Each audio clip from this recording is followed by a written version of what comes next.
Capgras Syndrome. Your mother walks into the room. Same voice, same face, same way she holds her coffee cup. But something is wrong. The warmth isn't there. That invisible thread you've felt your entire life, the one that says this person is yours, has been cut. You look at her and know with absolute certainty that this is not your mother. It's someone else. An imposter wearing her skin. This is what happens in Capgras Syndrome, a rare delusion where the brain becomes convinced that someone close has been replaced by an identical duplicate. It's not paranoia. It's not imagination. The person experiencing it isn't making things up. They're reacting to something their brain genuinely perceives as missing. The breakdown is neurological. Your brain recognizes faces in two ways. The visual system identifies who someone is. But there's a second pathway, the one that generates the feeling you get when you see someone you love. That emotional warmth, that sense of connection. In Capgras, that second pathway is damaged. The face registers. The feeling doesn't. Your brain knows what your mother looks like, but it doesn't feel like her anymore. And when recognition and emotion don't match, the mind creates an explanation. This must be someone else. The delusion doesn't target strangers. It fixates on the people closest to the sufferer. Spouses, parents, children, because those are the relationships where emotional recognition matters most. When that feeling vanishes, the gap is unbearable. The brain would rather believe in a conspiracy than accept that the emotion is simply gone. It shows up after strokes, brain injuries, sometimes in dementia. A man insists his wife has been replaced, even though he can describe every detail of her appearance. A woman locks her husband out of the house, convinced he's an actor hired to deceive her. The rational mind stays intact. The logic works. It's the feeling that's broken. And the delusion fills the gap. What makes it unbearable is that no evidence helps. You can show photographs. Bring in family members. Point to memories only the real person would know. None of it works. Because the problem isn't proof. It's that the emotional recognition system, the part of the brain that makes someone feel real, is offline. Without that feeling, every argument sounds like part of the deception. The cruelty is this. You're surrounded by people who insist they know you, who act hurt when you reject them, who can't understand why you're so convinced. But from the inside, the conviction is absolute. The face is right. The person is gone. And no one can see what you see, because what you're seeing is the absence of something that was never visible in the first place. Fregoli Delusion. A woman starts seeing her ex-boyfriend everywhere. Not men who resemble him. Him. Disguised. The cashier at the grocery store is him in a wig. The deliverman is him wearing glasses. The therapist trying to help her is him, pretending to be someone else. She knows it sounds impossible, but the certainty doesn't fade. This is Fregoli Delusion, the mirror opposite of Capgras. Instead of familiar people feeling like strangers, strangers feel familiar. The brain locks onto one identity and sees it in multiple faces. It's named after an Italian actor famous for rapid costume changes, because that's what the delusion mimics. One person, shifting disguises, reappearing in different forms. The mechanism reverses Capgras. Where Capgras strips away emotional recognition, Fregoli fires it too easily. The brain generates the feeling of familiarity when it shouldn't. You see a stranger. Your mind insists you know them. Not that they remind you of someone. That they are someone hidden beneath a disguise.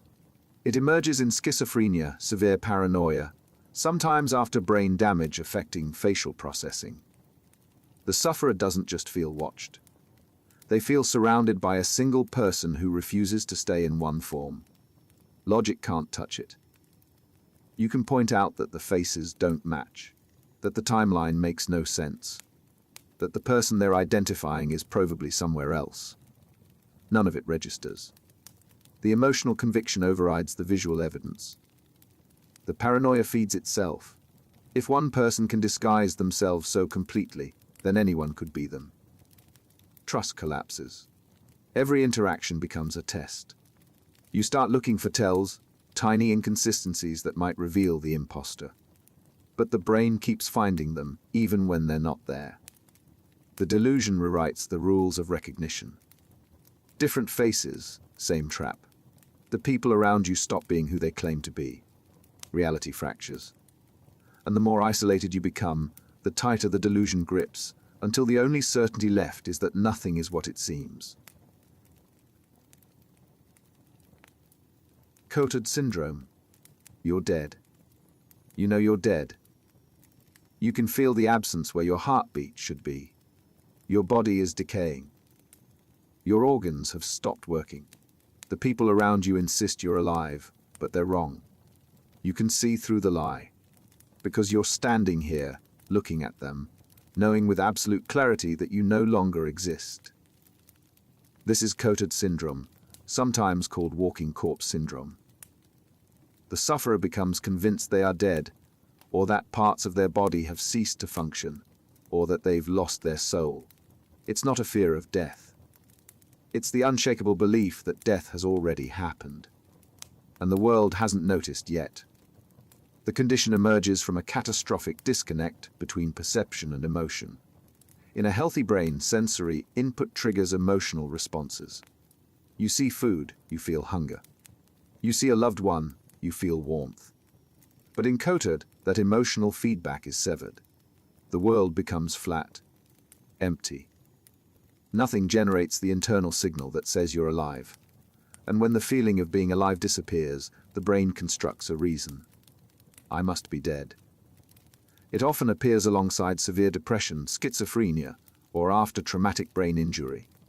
A woman stops eating because she believes her digestive system has shut down. A man insists his blood has stopped flowing, that he's rotting from the inside. The conviction is total. They're not worried about dying. They're past that. They're already gone. Some sufferers go further. They believe they're immortal, trapped in a body that can't die because it's already dead. Others claim they don't exist at all, that they've been erased from reality entirely. The delusion warps in on itself, creating paradoxes the rational mind can't resolve, but the delusional mind accepts completely. Treatment is difficult. How do you convince someone they're alive when every internal signal tells them they're not? Antipsychotics can help. Electroconvulsive therapy sometimes breaks through. But for some, the conviction never fully lifts. They live in a space between existence and non-existence, unable to feel the boundary that separates the two. What's left is a haunting inversion. Not the fear of death, but the certainty of it, experienced while still breathing. Folie. Deux. Two sisters live together in isolation. One of them develops a delusion. She believes the neighbors are poisoning the water supply. At first, the other sister dismisses it. But over months, living in the same closed world, hearing the same fears repeated, the second sister starts to believe it too. The delusion spreads. Not through logic. Through proximity. This is Folie, Deux, shared psychotic disorder.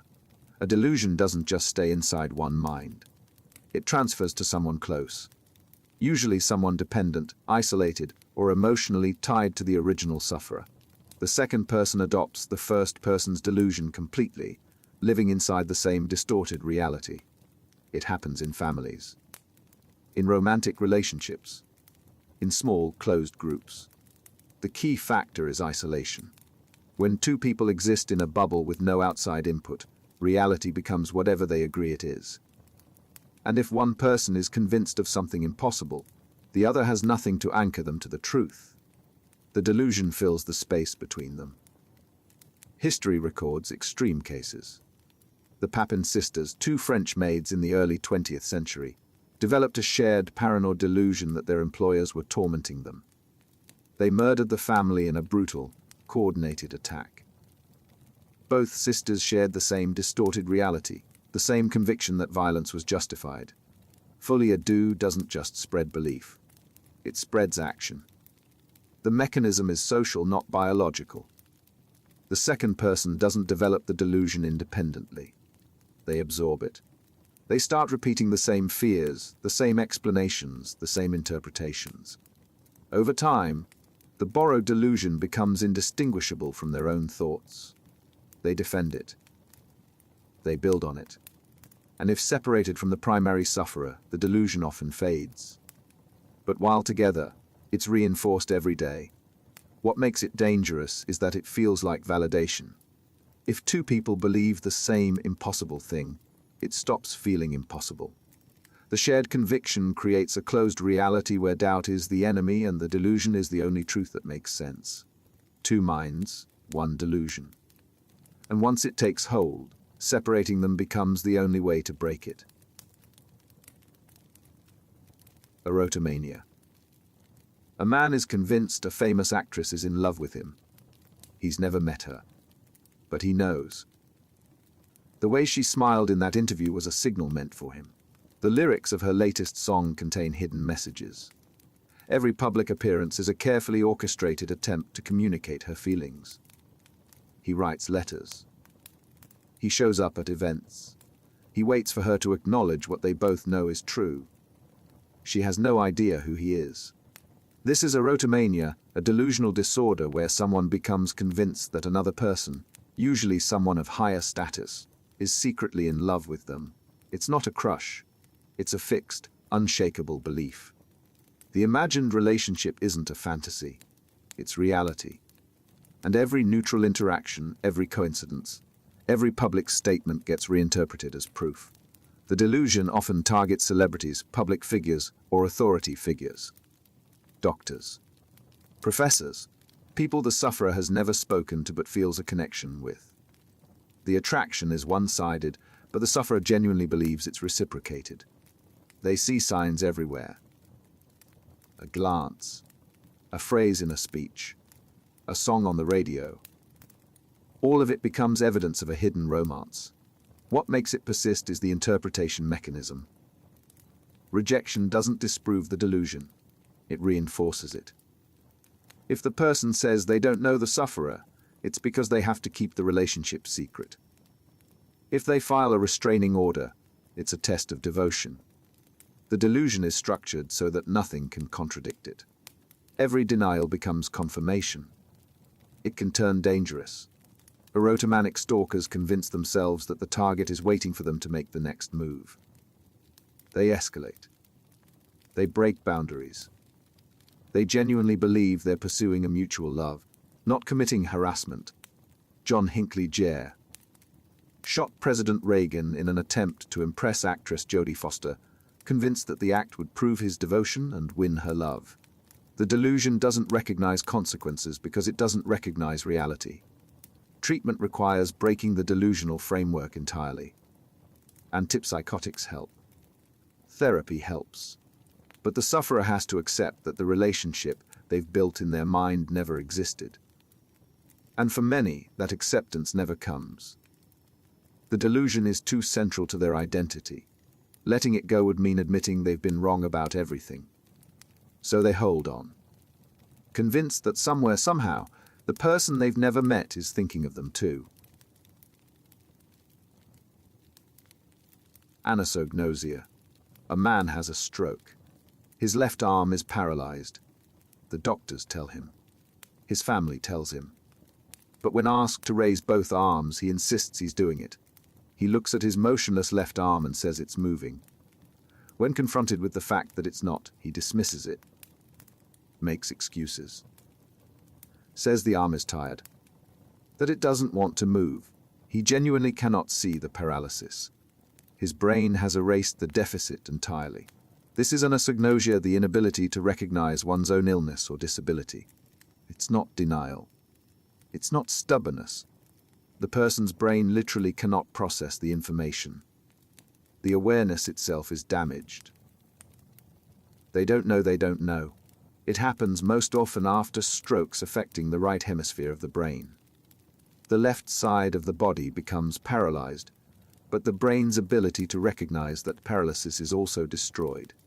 So the patient looks at their useless arm and sees nothing wrong. They'll claim they moved it when they didn't. They'll insist they can walk when they can't. And when shown evidence, they don't argue. They confabulate. They create explanations that preserve the illusion that everything is fine. A woman with severe memory loss from dementia insists her memory is perfect. She can't remember what happened 5 minutes ago, but when asked, she'll invent a story. Not to deceive. Because her brain fills in the gaps automatically, and she has no awareness that the story is false. The mechanism that would flag the inconsistency is offline. What makes it devastating is that the person can't participate in their own treatment. They don't believe they need help. A stroke patient refuses physical therapy because they think they can already move. A dementia patient refuses medication because they're convinced nothing is wrong. The inability to see the problem becomes the biggest obstacle to solving it. It's not limited to physical disability. Some people with severe mental illness have no awareness they're ill. They refuse treatment, not out of fear, but because they genuinely don't believe there's anything to treat. Schizophrenia, bipolar disorder, major depression. The conditions that most need intervention are often the ones where anosognosia is strongest. The brain's job is to construct a coherent reality. But when the system that monitors errors is broken, coherence becomes more important than truth. The person isn't lying. They're experiencing a reality their brain has edited to remove the flaw.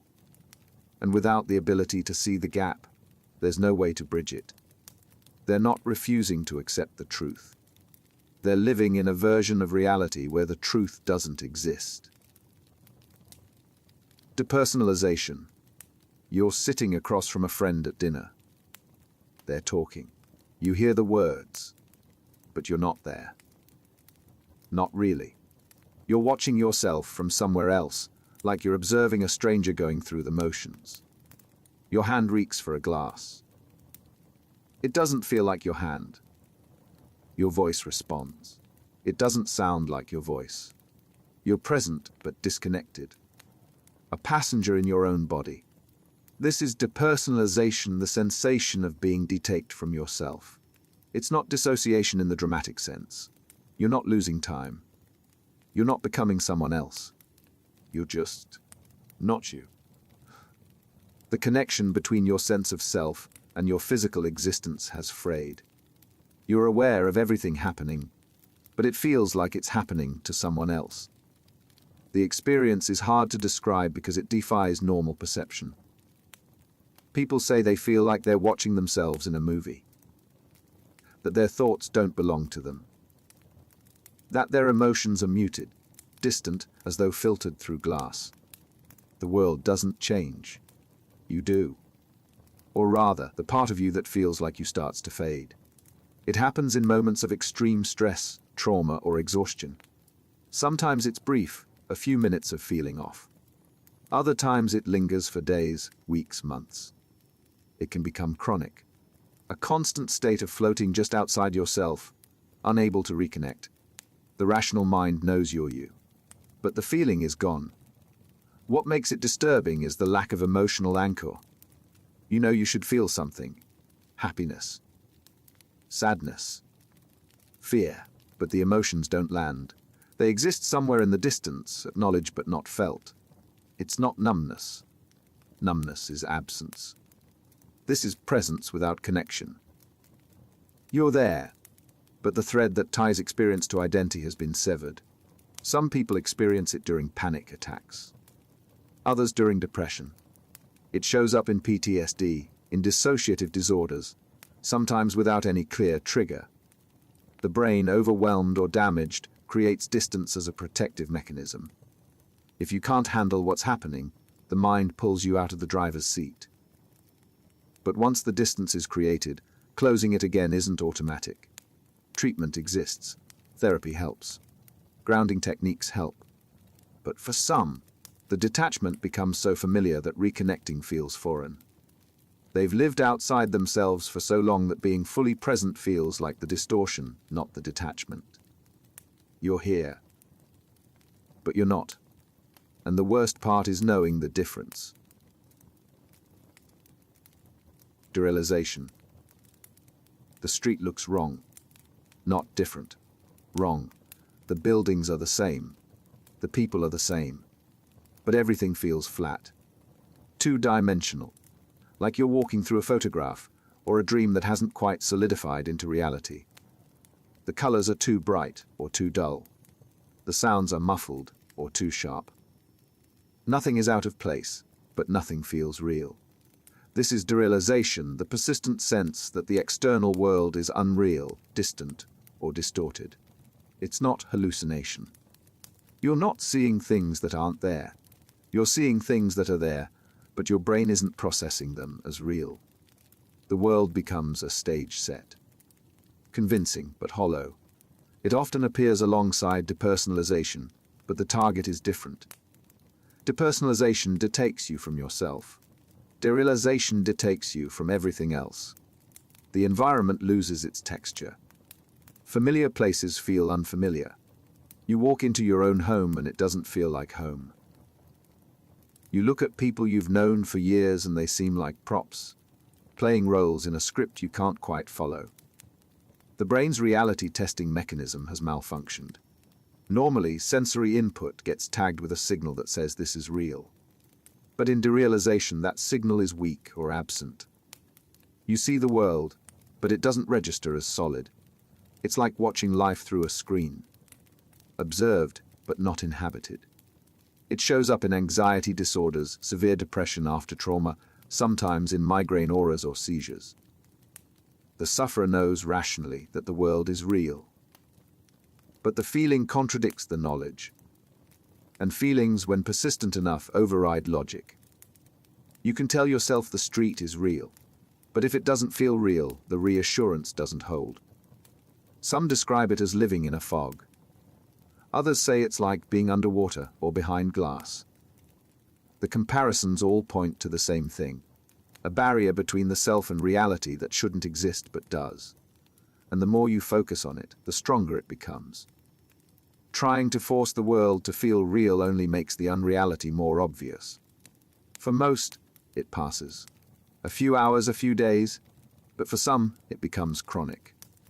A permanent state of living in a world that feels like a copy of itself.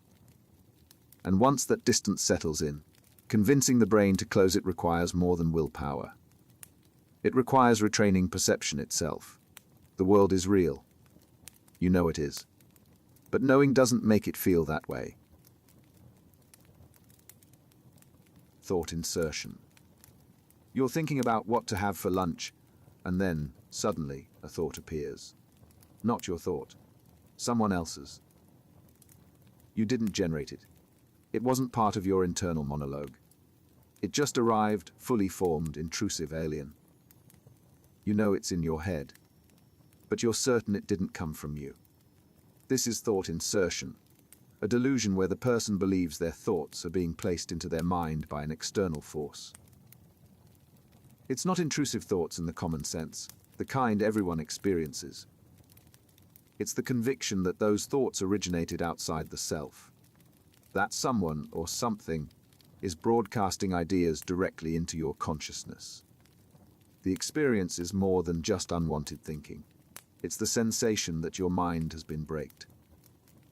That the boundary between your thoughts and the world has dissolved. A thought about harming someone appears, and instead of recognizing it as an intrusive impulse, the person attributes it to an outside agent. The government, aliens, God, demons. The specifics vary, but the structure is the same. My mind is no longer private. It's a core symptom of schizophrenia. The internal stream of consciousness, which should feel like a continuous flow generated by the self, fractures. Thoughts lose the sense of ownership. And when a thought doesn't feel like it came from you, the brain creates an explanation. Someone must have put it there. What makes it so destabilizing is that thoughts define identity. If you can't trust that your thoughts are yours, then what part of you is left? The distinction between self and other collapses. You become a passive receiver, not an active thinker. And once that boundary is gone, paranoia follows. If thoughts can be inserted, then nothing in your mind is safe. Every idea, every impulse could be someone else's agenda. Treatment involves antipsychotics, which can reduce the intensity of the delusion. But the subjective experience doesn't always disappear. The medication might make the thoughts feel less intrusive, but the lingering sense that the mind isn't fully private can remain. Because the brain's model of selfhood has been rewritten. And convincing it to revert requires more than chemistry. It requires rebuilding trust in the boundary between inside and outside. You think, therefore you are. But what happens when you can't be sure the thinking is yours? Thought broadcasting. You're sitting in a quiet room. No one is speaking. But you're convinced everyone can hear what you're thinking. Not because you said it out loud, because your thoughts are being transmitted. Broadcasting. Like a radio signal leaking from your skull. You try to control it, to think quieter, but it doesn't work. Privacy is gone. Every thought, no matter how mundane or shameful, is public. This is thought broadcasting, the delusional belief that your internal thoughts are audible to others. It's not the fear that people might guess what you're thinking based on your behavior. It's the certainty that they can hear it directly. Word for word. As though your mind has no walls. It's another hallmark symptom of schizophrenia. The sense of mental privacy, which most people take for granted, is erased. Thoughts feel exposed. The person might avoid crowded places because too many people would overhear. They might stop thinking certain things, trying to control the broadcast. But the belief persists. The thoughts are out there. Everyone knows. The mechanism is a breakdown in the brain's ability to distinguish between internal and external events. Normally, you know the difference between thinking something and saying it. But in thought broadcasting, that distinction blurs. Thoughts feel as public as spoken words. And once the brain accepts that thoughts can be heard, every interaction becomes confirmation. A stranger glances at you on the street. They must have heard what you were thinking. A coworker laughs.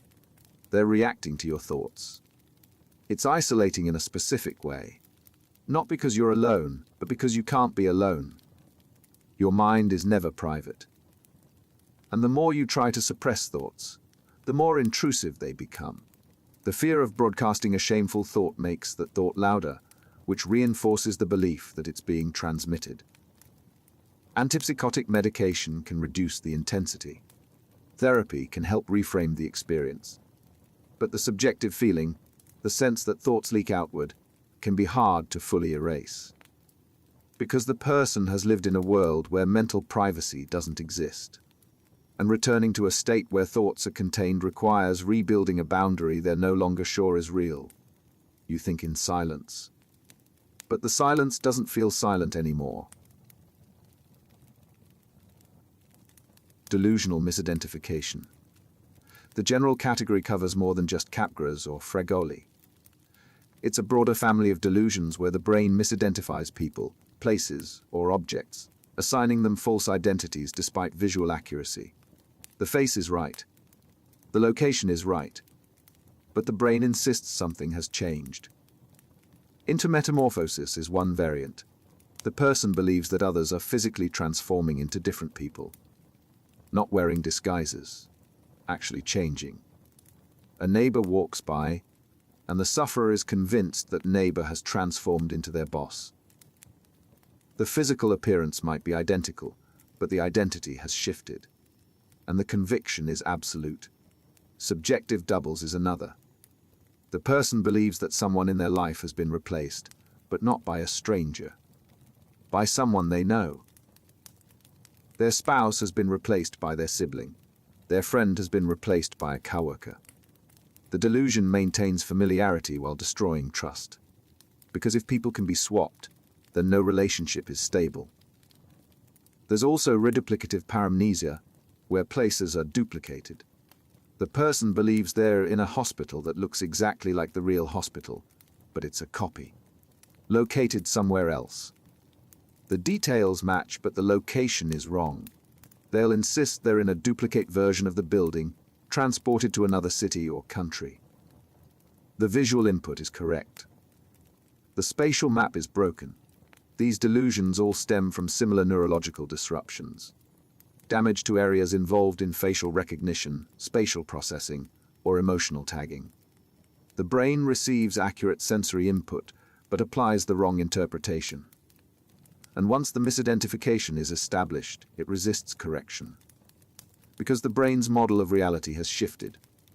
And sensory evidence, no matter how clear, gets filtered through that distorted model. Treatment is difficult. Antipsychotics help in some cases. Addressing underlying neurological damage helps in others. But the subjective experience, the certainty that the world has been rearranged in subtle but undeniable ways, can persist. Because the brain isn't lying. It's reporting what it genuinely perceives. And perception, once twisted, doesn't straighten easily. The world is full of doubles, transformations, and duplicates. At least, that's what the brain insists. And arguing with perception is a fight you can't win from the inside. Autoscopy. You turn a corner and see yourself. Not in a mirror. Not in a photograph. You, standing there, looking back at you. Same clothes. Same face. But it's not a reflection. It's another you. Solid. Physical. Occupying the same space you occupy, but separate. And for a moment you're not sure which one is real.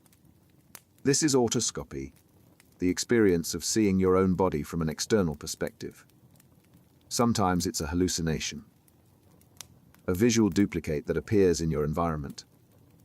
Other times it's a shift in perspective. You're suddenly looking at yourself from across the room, as though your point of view has detaked and relocated.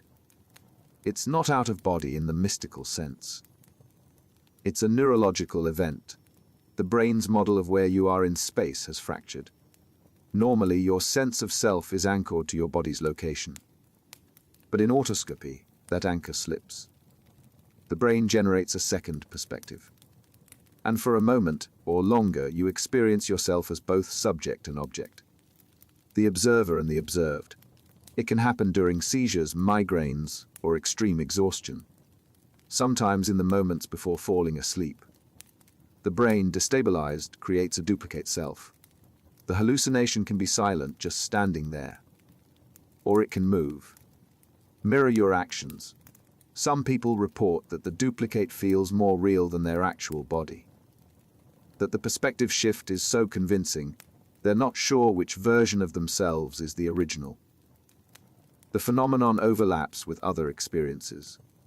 Autoscopy, where the person's sense of self shifts entirely to the double, so they feel like they're inhabiting the hallucinated body.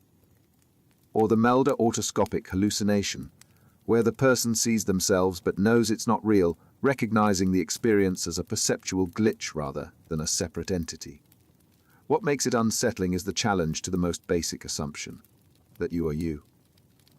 That your location in space is fixed. That the boundary between self and world is stable. Autoscopy breaks that. For a moment, you're plural. And even after the experience ends, the memory lingers. The knowledge that your brain can place you outside yourself. The anchor holding you to your body isn't as secure as it feels. Most cases are brief. A few seconds. A minute.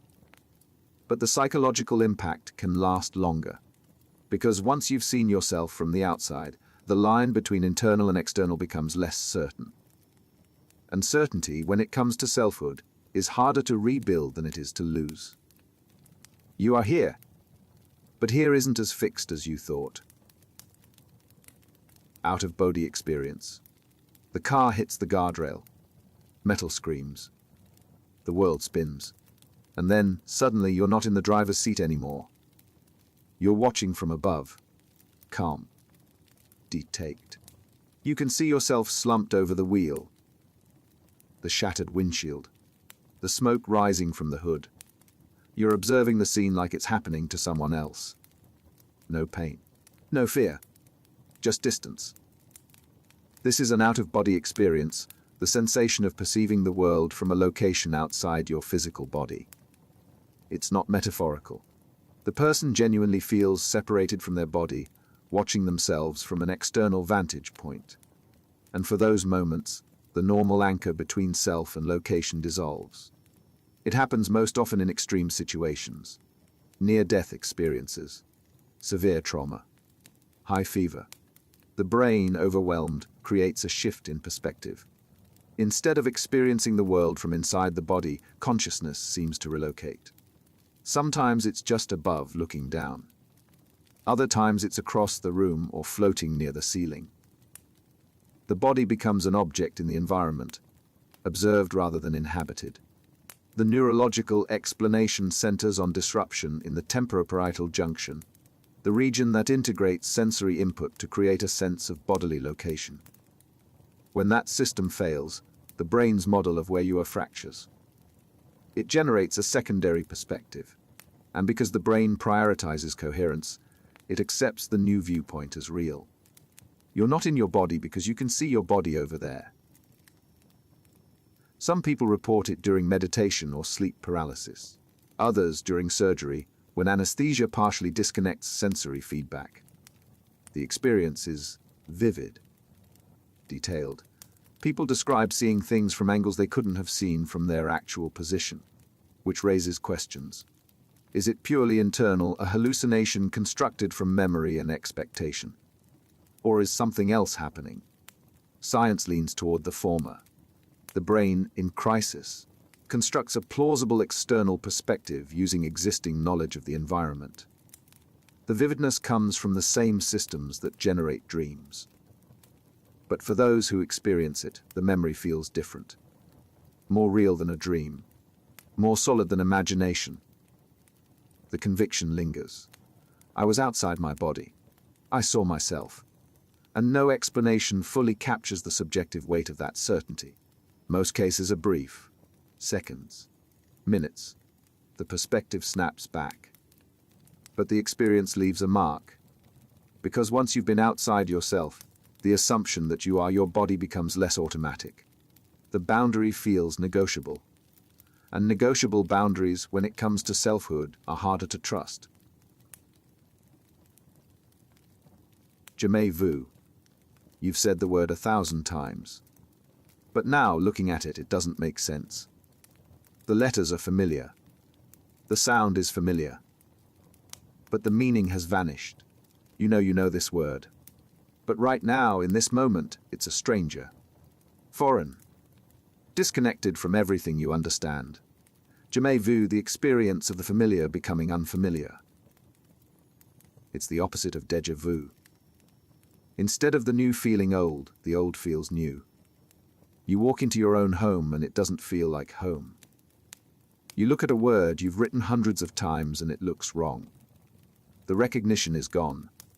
And what's left is a strange, unsettling distance from something that should be automatic. It happens to everyone occasionally. Stare at a word long enough and it stops making sense. Repeat a phrase over and over and it dissolves into sound stripped of meaning. The brain's recognition system, overstimulated or fatigued, temporarily disengages. The connection between the stimulus and its meaning breaks, and for a moment you're left with the raw input. No context. No familiarity. Just strangeness. For most, it passes quickly. The meaning reconnects. The word is a word again. But for some, it happens more frequently. In epilepsy, particularly temporal lobe epilepsy, Jamais Vu can be a recurring symptom. Familiar faces lose recognition. Known places feel alien. The brain's tagging system, the one that says I've seen this before, misfires. And the person is left in a world that should be familiar but isn't. What makes it disturbing is the inversion. Déjà Vu creates false familiarity. Jamais Vu erases real familiarity. And the erasure is disorienting in a specific way. You know you should recognize this. The information is in your brain. But the connection is severed. It's like reaching for a memory and finding static. The shape is there, but the substance is missing. The phenomenon reveals how fragile recognition is. We assume familiarity is stable. That once something is known, it stays known. But Jamais Vu proves that recognition is a process, not a state, and processes can fail. The word you've known your entire life can, for a moment, become incomprehensible. Not because you forgot it, but because the system that makes it meaningful went offline. And once it comes back, you're left with the knowledge that it could happen again. That the familiar world you navigate isn't as solid as it feels. Déjà vu. You've never been in this room before, but you know it. Not just a sense of similarity, absolute certainty. You know what's about to be said before it's said. You know where the door leads. You know the pattern on the wall. It's not memory. It's not prediction. It's the unshakable feeling that this moment has already happened. Exactly this way. Before. Déjà vu, the sensation that a new experience is a repeat of something already lived. It's one of the most common perceptual glitches. Most people experience it at some point. A fleeting moment where the present feels like the past. And then it dissolves, leaving only the memory of the feeling. The brain's memory system operates in layers. Perception happens. Then it gets tagged with context. Time, location, source. Déjà vu occurs when that tagging system misfires. The brain processes the current moment as a memory before it's finished being an experience. The present gets filed as the past, and the result is the eerie sense that you've lived this exact moment before. It happens more frequently in people with temporal lobe epilepsy. The electrical misfiring in the brain's memory centers creates the sensation repeatedly. But even in healthy brains, it emerges during fatigue, stress, or when the brain is processing multiple streams of information too quickly. The glitch is brief, a few seconds, but the subjective experience is powerful. This has happened before. I know it has. Some people build elaborate explanations, past lives, prophetic dreams, parallel timelines. The brain doesn't like unexplained phenomena, so it constructs narratives to make the feeling coherent. But the simplest explanation is the most likely. A timing error. The brain's memory encoding system activated too early, and the result is a false sense of repetition. What makes it unsettling isn't the feeling itself. It's the certainty. Déjà vu doesn't feel like a mistake. It feels like recognition. And when recognition is that strong, the rational explanation, that it's just a glitch, doesn't override the subjective conviction. For those few seconds, you were certain you'd been there before. And even after it fades, the memory of that certainty lingers. The moment was new, but your brain insisted it wasn't. And once that happens, the line between memory and perception blurs just enough to leave doubt. False awakening. You open your eyes. You're in your bed. The room is dim. You get up, brush your teeth, get dressed, walk downstairs, and then something shifts. A detail is wrong. The clock shows the wrong time. Your reflection in the mirror doesn't move the way it should. And you realize with slow creeping dread that you're still asleep. You never woke up. This is false awakening, a dream where the dreamer believes they've woken up but is still dreaming. It's convincing. The environment matches reality. The routine feels normal, but subtle inconsistencies leak through, and the realization, when it comes, is disorienting. Because if you can dream waking up, how do you know you're awake now? It often happens in loops. You wake up, realize you're dreaming, wake up again. Same room, same routine. And again, something is off. The cycle can repeat multiple times. Each false awakening feels more real than the last. Until finally, actually waking up, the person isn't sure if they're still inside the dream. The boundary between sleep and waking becomes uncertain. It's more common in people with high stress, disrupted sleep, or those practicing lucid dreaming techniques. The brain, primed to recognize the dream state, starts generating false wakefulness as part of the dream. The simulation is detailed, mundane, boring, even, which makes it harder to detect, because dreams are supposed to be strange, false awakenings are relentlessly ordinary. The unsettling part is the erosion of trust. If you can dream that you've woken up, how do you verify that you're actually awake? The usual markers fail. You can pinch yourself in a dream. You can check the time in a dream. The dream generates the expected responses. And the subjective experience, the feeling of waking up, is identical to the real thing. Some people, after repeated false awakenings, develop a lingering paranoia. They wake up, but the certainty is gone. They check their surroundings more carefully. Look for inconsistencies. Test reality, because the dream proved that waking up isn't proof of anything. It's just another state the brain can simulate. And once you've lived through a false awakening, the next time you wake up, there's a pause. A moment of doubt. Am I actually awake this time? Or is this just another layer? Presence hallucination. You're alone in the house. The doors are locked. The windows are closed, but you know with absolute certainty that someone is in the room with you. Not a sound, not a shadow. Just the undeniable sensation of another presence, watching, waiting. You turn. Nothing. But the feeling doesn't leave. Someone is here. This is presence hallucination, the vivid sensation of another person nearby when no one is there. It's not visual. It's not auditory. It's a felt presence. A certainty that you are not alone, and the conviction is so strong that checking, looking, confirming the absence doesn't erase the feeling. The presence remains. It happens most often in isolation, extreme fatigue, sleep deprivation, high-altitude environments where oxygen is low and the brain is stressed. The sensation emerges suddenly. A person behind you. Someone standing in the corner. A figure just out of sight. The brain's social detection system, designed to recognize the presence of others, fires without input. And the result is a ghost that isn't there. Mountaineers report it frequently. Alone at high altitude, exhausted, hypoxic, they describe a companion. Someone walking with them, talking to them, offering encouragement. The hallucination is so convincing that some climbers set an extra place at camp. Others turn to speak to the presence, fully expecting a response. The rational mind knows it's not real, but the feeling overrides rationality. It also appears in neurological conditions, after strokes affecting the parietal lobe, in Parkinson's disease, in severe grief where the brain, searching for the lost person, generates the sensation of their presence. The mechanism is the same.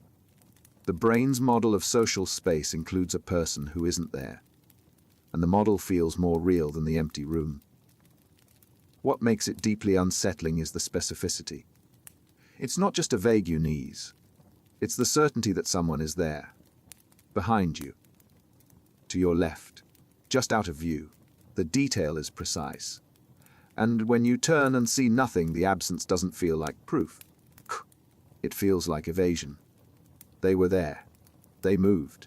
The brain's social radar, evolved to detect threats and allies, sometimes generates false positives.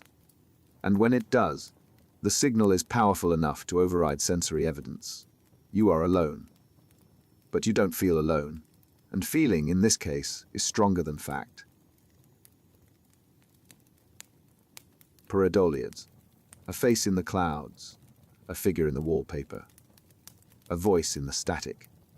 The pattern is random, meaningless. But your brain insists it sees something, not a vague resemblance. A clear, undeniable shape, a face. A word, a structure. It's not there. But you see it anyway. Pareidolia, the tendency to perceive meaningful patterns in random stimuli. It's not a disorder. It's a universal feature of human cognition.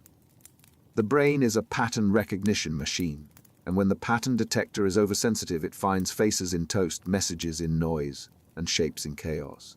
The interpretation is automatic, immediate, and often impossible to unsee. Faces are the most common target. The brain is wired to detect faces quickly. It's a survival mechanism. Recognizing a human face, especially in low light or partial visibility, can mean the difference between safety and danger.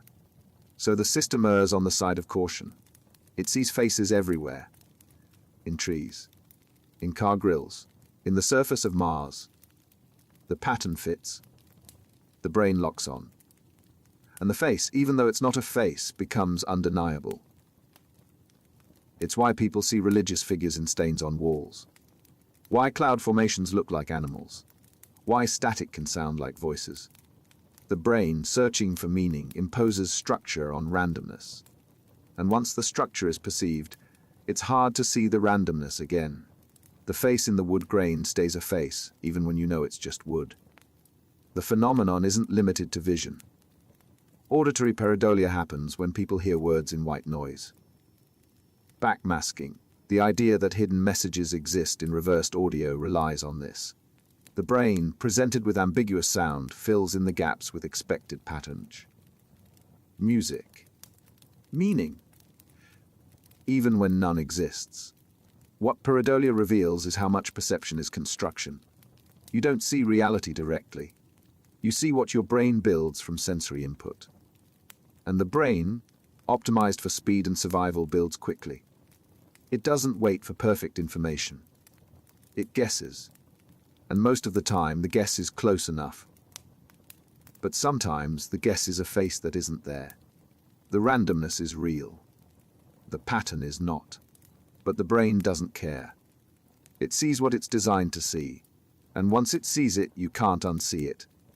The face in the cloud stays a face, even after you know it's just water vapor. Because perception, once formed, resists correction.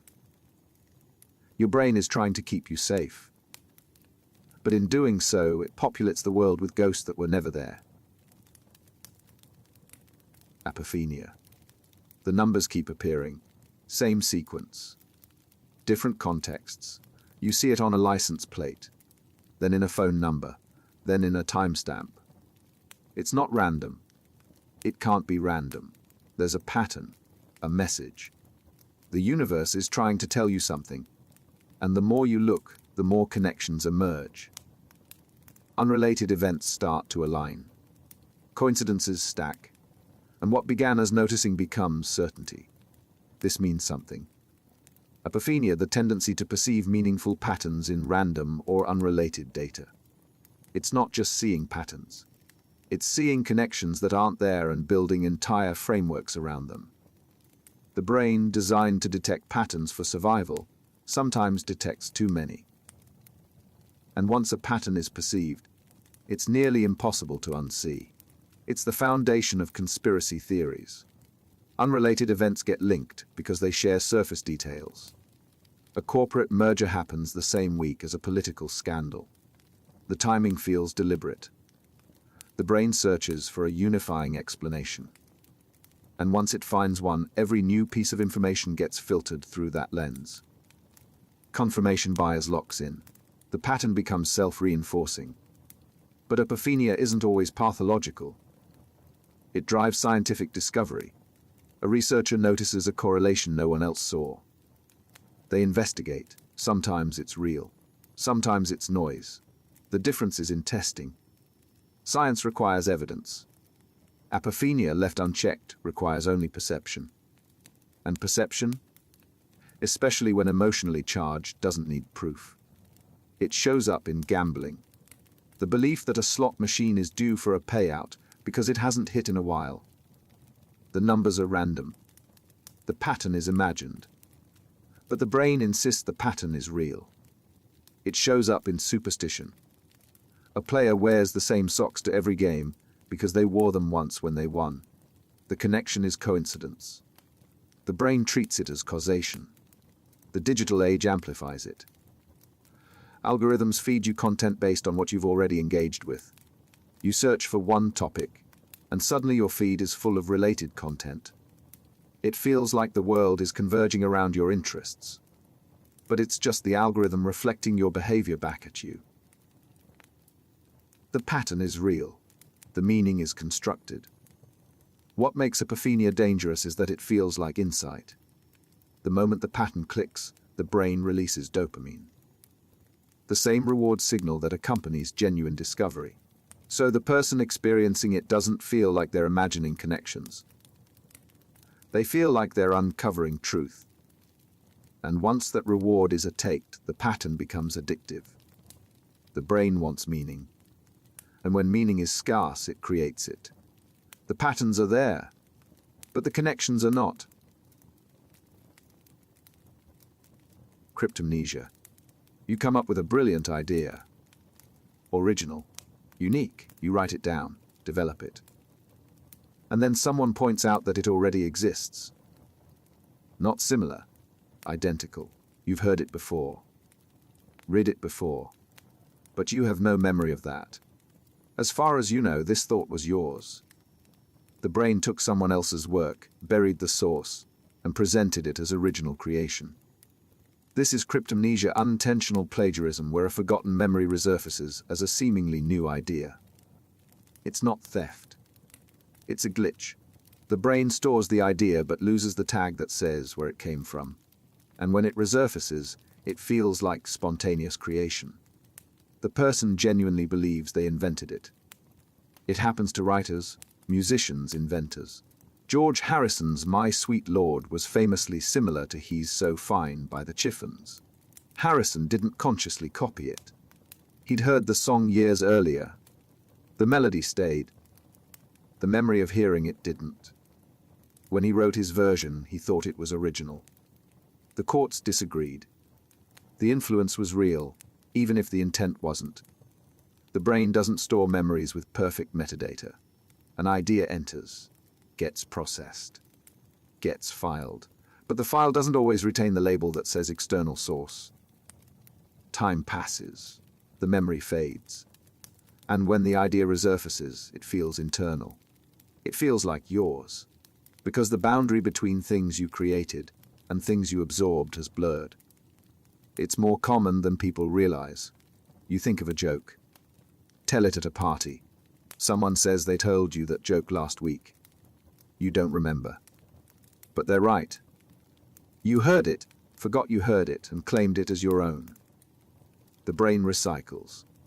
And recycling, when the source is obscured, looks like originality. What makes it tricky is the sincerity. The person isn't lying. They genuinely don't remember encountering the idea before, which makes accusations of plagiarism feel like attacks. Because from the inside, the creation was real. The brain generated the idea, just not from scratch, from fragments of forgotten input, reassembled into something that feels new. It's a reminder that creativity isn't creation from nothing. It's recombination. And when the brain recombines without tracking sources, the output feels original even when it's not. You think the idea is yours, but the idea was always borrowed. You just forgot who you borrowed it from. False memory. You remember it clearly. The day it happened, where you were, what was said. The details are vivid, specific, and completely wrong. It never happened, but you'd swear it did. You'd testify to it. The memory is so solid, so real, that questioning it feels absurd. Except the evidence says otherwise. And now you're left with a memory you trust and a reality that contradicts it. False memories aren't vague impressions. They're detailed, confident, and entirely fabricated. The brain doesn't record experiences like a camera. It reconstructs them. And during reconstruction, errors creep in. Details from different events merge. Suggestions from others get incorporated. The imagination fills gaps. And the result is a memory that feels authentic but isn't. Elizabeth Loftus demonstrated this in experiments. Participants were shown footage of a car accident. Later, they were asked how fast the cars were going when they smashed into each other. The word smashed was the key. It implied severity. And when asked later if they saw broken glass, many said yes. There was no broken glass. But the suggestion embedded in the question created the memory. It's worse in high-stakes situations. A witness testimony, once considered gold standard evidence, is now known to be highly unreliable. People confidently identify the wrong person, describe events that didn't happen. Not because they're lying, because their brain constructed a memory that feels real. And once constructed, it's indistinguishable from genuine recall. Children are especially vulnerable. Repeated questioning can implant memories. A child interviewed multiple times about an event might, over time, start remembering details that were suggested by the interviewer. The memory feels real to the child. They're not making it up. Their brain has accepted the suggestion as fact, and now it's part of their history. What makes false memories so unsettling is the confidence. The person remembers vividly, emotionally. They can describe the scene in detail. And they're wrong. The memory exists. The event does not. And because memory feels so personal, so tied to identity, discovering a false memory is like discovering a crack in selfhood. You remember. But memory, it turns out, isn't proof. It's a story the brain tells. And sometimes the story is fiction. Reality monitoring error. Did you lock the door? You think you did. You have a clear image of turning the key. But did it actually happen, or did you just imagine doing it? The memory is there. The action might not be. And the more you question it, the less certain you become. The line between what you did and what you thought about doing has blurred. And now you can't tell which side of that line the memory sits on. Reality monitoring is the brain's ability to distinguish between things that actually happened and things that were imagined, dreamed, or thought about. It's a filtering system. Real events get one tag. Internal simulations get another. But sometimes the tags get mixed up. And when they do, imagination feels like memory. It happens with routine actions. You lock the door every day. The action is so automatic that your brain doesn't always encode it distinctly. So when you try to remember if you locked it today, your brain pulls up the general template.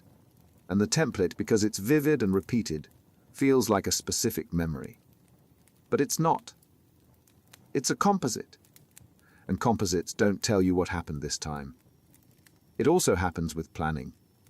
You think about calling someone. The thought is so clear that later you remember calling them. But you didn't. You only thought about it. The mental rehearsal was vivid enough that it got filed as an action. And now the brain treats the simulation as if it were real. Writers and artists experience this frequently. They imagine a scene so vividly that later they can't remember if they wrote it down or just thought about it. The internal experience was rich enough to feel enacted. The boundary between creation and execution dissolves. And the result is uncertainty. Did I do that, or did I just plan to? What makes it frustrating is the lack of reliable verification. You can check if the door is locked, but you can't always check if a conversation happened or if you sent that email. And when external verification isn't available, the brain defaults to the memory. Even if the memory is a thought dressed up as an event, the distinction between real and imagined should be obvious. But the brain doesn't always maintain it. And when the line fades, you're left guessing which memories are solid and which are shadows. Source monitoring error. You know the fact. You remember learning it. But where did it come from? Was it a documentary? A book? A conversation? You can't place the source. The information is clear. The origin is gone. And the more you try to remember, the more uncertain you become. Until eventually you're not sure if you read it, heard, or made it up. Source monitoring errors occur when the brain remembers the content but forgets the context. The what is preserved. The where, when, and who gets lost. And without the source, the information loses its grounding. It floats. And floating information can be misattributed, distorted, or believed more strongly than it should be. It's how misinformation spreads. You hear a claim. Days later, you repeat it.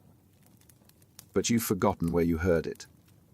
It might have been a credible source. It might have been a random post online. Without the source, you can't evaluate reliability. But the claim feels familiar, and familiarity in the absence of context gets mistaken for truth. It's also how professional knowledge becomes uncertain. A doctor remembers a treatment guideline, but they can't recall if it came from a recent study, a textbook from years ago, or a conversation with a colleague. The information is there. The provenance isn't. And without provenance, updating becomes difficult. Because you can't revise a belief if you don't know where it came from. Students experience it constantly. They write an essay, include a fact, and can't remember if it's common knowledge or something they read in a specific source. If it's the latter, it needs a citation. If it's the former, it doesn't. But the brain doesn't preserve that distinction clearly. So the student guesses. Sometimes right, sometimes wrong.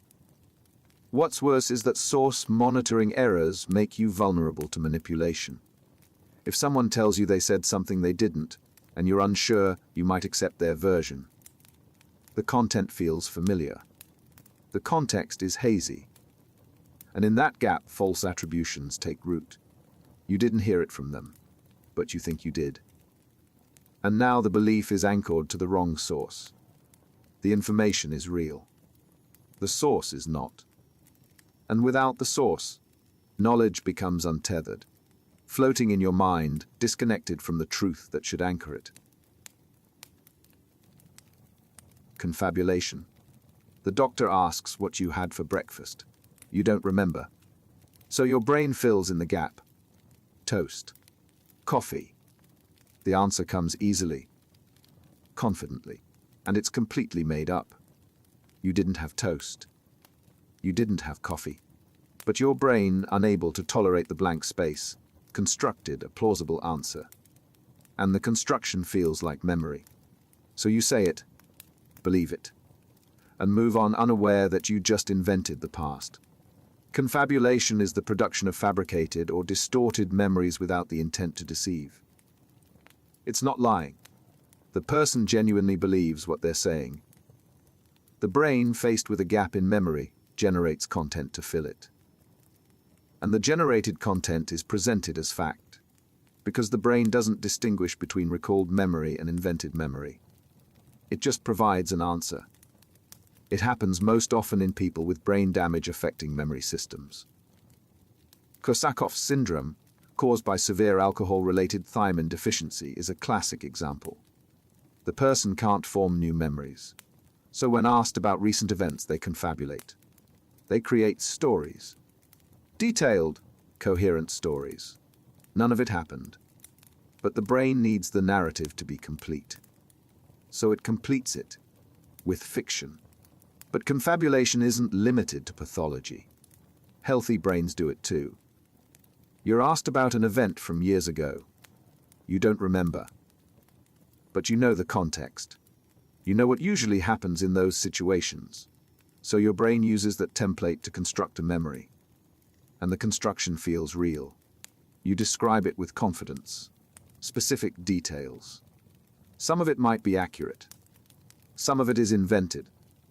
And you have no way of knowing which is which. Witnesses do this in court.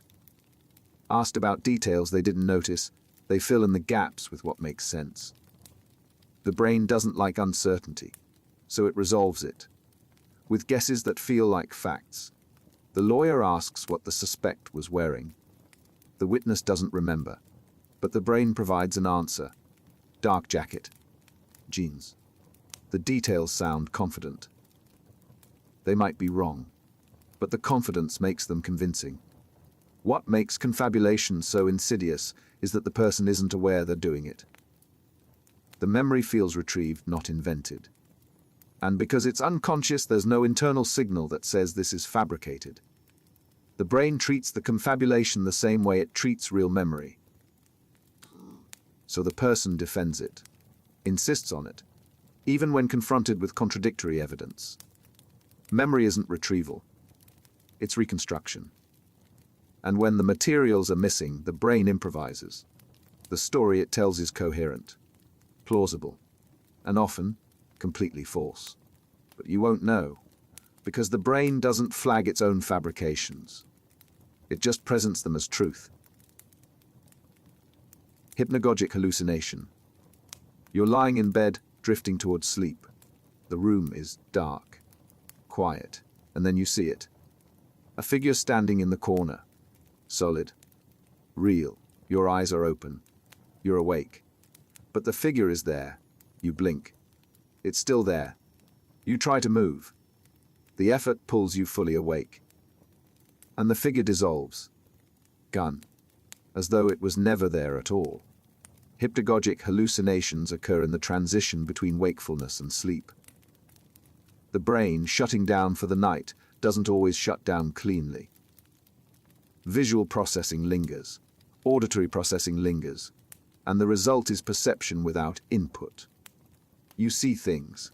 Feel things. But none of it is real. It's the brain, caught between states, generating sensory experiences from nothing. They're common. More common than most people realize. A shadow moves across the wall. A voice calls your name. A sensation of falling jerks you awake. The experiences are vivid, immediate, and brief. They dissolve the moment you fully wake. But while they're happening, they feel undeniable. The figure in the corner isn't imagined. It's perceived. And perception, in that moment, is reality. The brain's gating system, which normally filters out internal noise, weakens as you fall asleep. Dreams start leaking into waking perception. The boundary blurs, and for a few seconds experiencing both states at once. Awake enough to see the room. Asleep enough to hallucinate. The result is a hybrid state where the unreal and the real coexist. It's more frequent in people who are sleep-deprived, stressed, or lying on their backs. The position matters. Supine sleep increases the likelihood. The brain in that posture is more prone to the glitch. And once the hallucination starts, it can be hard to dismiss. Because it's not just visual, it can be tactile. A presence pressing on your chest. A hand touching your shoulder. The sensations are detailed enough to feel genuine. What makes it unsettling is the overlap. You're not dreaming. You're aware of the room. The bed, the reality around you. But the hallucination is layered on top of it. And for those few seconds, distinguishing between the two is impossible. The figure is there, until it's not. And the transition from presence to absence is so abrupt that it leaves doubt. Was it real? Or was it always just the brain misfiring in the dark? The boundary between sleep and waking isn't a line. It's a gradient. And somewhere in that gradient, the brain generates ghosts. Hypnopompic hallucination. You open your eyes. The room is dim. Morning light filtering through the curtains. And there's someone in the doorway. You can see them. Outline. Still. You're awake. You're sure of it. But the figure doesn't move. Doesn't speak. Blink. You blink. Focus harder. And it's gone. Just the empty doorway. The hallucination evaporates as the last traces of sleep fade. Hypnopompic hallucinations are the mirror of hypnagogic hallucinations. They happen when you wake up, but your brain hasn't fully transitioned out of sleep. The dream state lingers, and the lingering dreams project into waking perception. You see figures, hear voices, feel movement. All of it vivid, all of it unreal, but layered over the real world in a way that makes it feel immediate.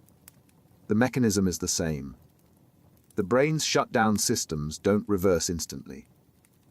Waking up is a process, not a switch. And during that process, some neural pathways reactivate faster than others. Visual processing comes online. But the dream generator hasn't turned off yet.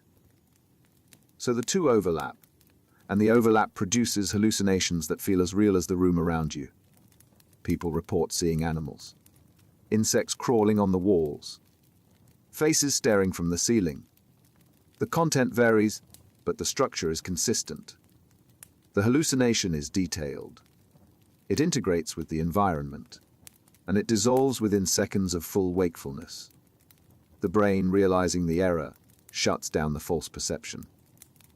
But the memory stays, and the memory is convincing enough to feel like an actual event. It's more common in people with disrupted sleep schedules, shift workers, people with insomnia, those who wake suddenly from deep sleep. The abrupt transition increases the likelihood of the glitch. The brain, forced awake before it's ready, generates noise, and the noise takes the form of perception. What's disorienting is the certainty. You're awake. You know you're awake. The hallucination isn't happening in a dream. It's happening now, in the real room with your real eyes open. And that certainty makes the experience harder to dismiss. Because if you were awake and you saw it, then it was there. Except it wasn't. The brain just convinced you it was. Waking up isn't instant. And in the gap between sleep and full consciousness, the brain fills the space with phantoms that feel like reality. Sleep paralysis. You wake up, but you can't move. Your eyes are open, you can see the room, but your body is locked, frozen. You try to lift your hand, nothing. You try to speak, nothing. And then you feel it, a presence. Someone in the room, standing over you, watching. You can't turn your head to look, you can't call out. All you can do is lie there, paralyzed, while the presence gets closer. Sleep paralysis is the temporary inability to move or speak while falling asleep or waking up. It's a glitch in the brain's system for shutting down muscle activity during REM sleep. Normally, when you dream, your muscles are paralyzed to prevent you from acting out the dream. But in sleep paralysis, the paralysis persists even after consciousness returns. You're awake, but your body hasn't received the signal to move. The experience lasts seconds to minutes. But it feels longer, because the panic compounds it. You're aware, alert, but trapped, and the brain, searching for an explanation, generates one. The paralysis feels imposed, external, so the brain creates a threat, a presence, an intruder. The hallucination is the brain's attempt to make sense of why you can't move. And once the presence is there, fear amplifies it. Across cultures, the experience has been interpreted as demonic attack, alien abduction, or supernatural visitation. The old hag in Newfoundland folklore, the shadow people in modern reports. The content changes, but the structure is the same. A malevolent presence, a crushing weight on the chest, an inability to escape. The brain in that state is primed to interpret the paralysis as danger. And danger, in the absence of a real threat, becomes a hallucinated one. It's more common in people who sleep on their backs, have irregular sleep schedules, or experience high stress. The REM mechanism, under strain, misfires. Consciousness wakes, muscle control doesn't.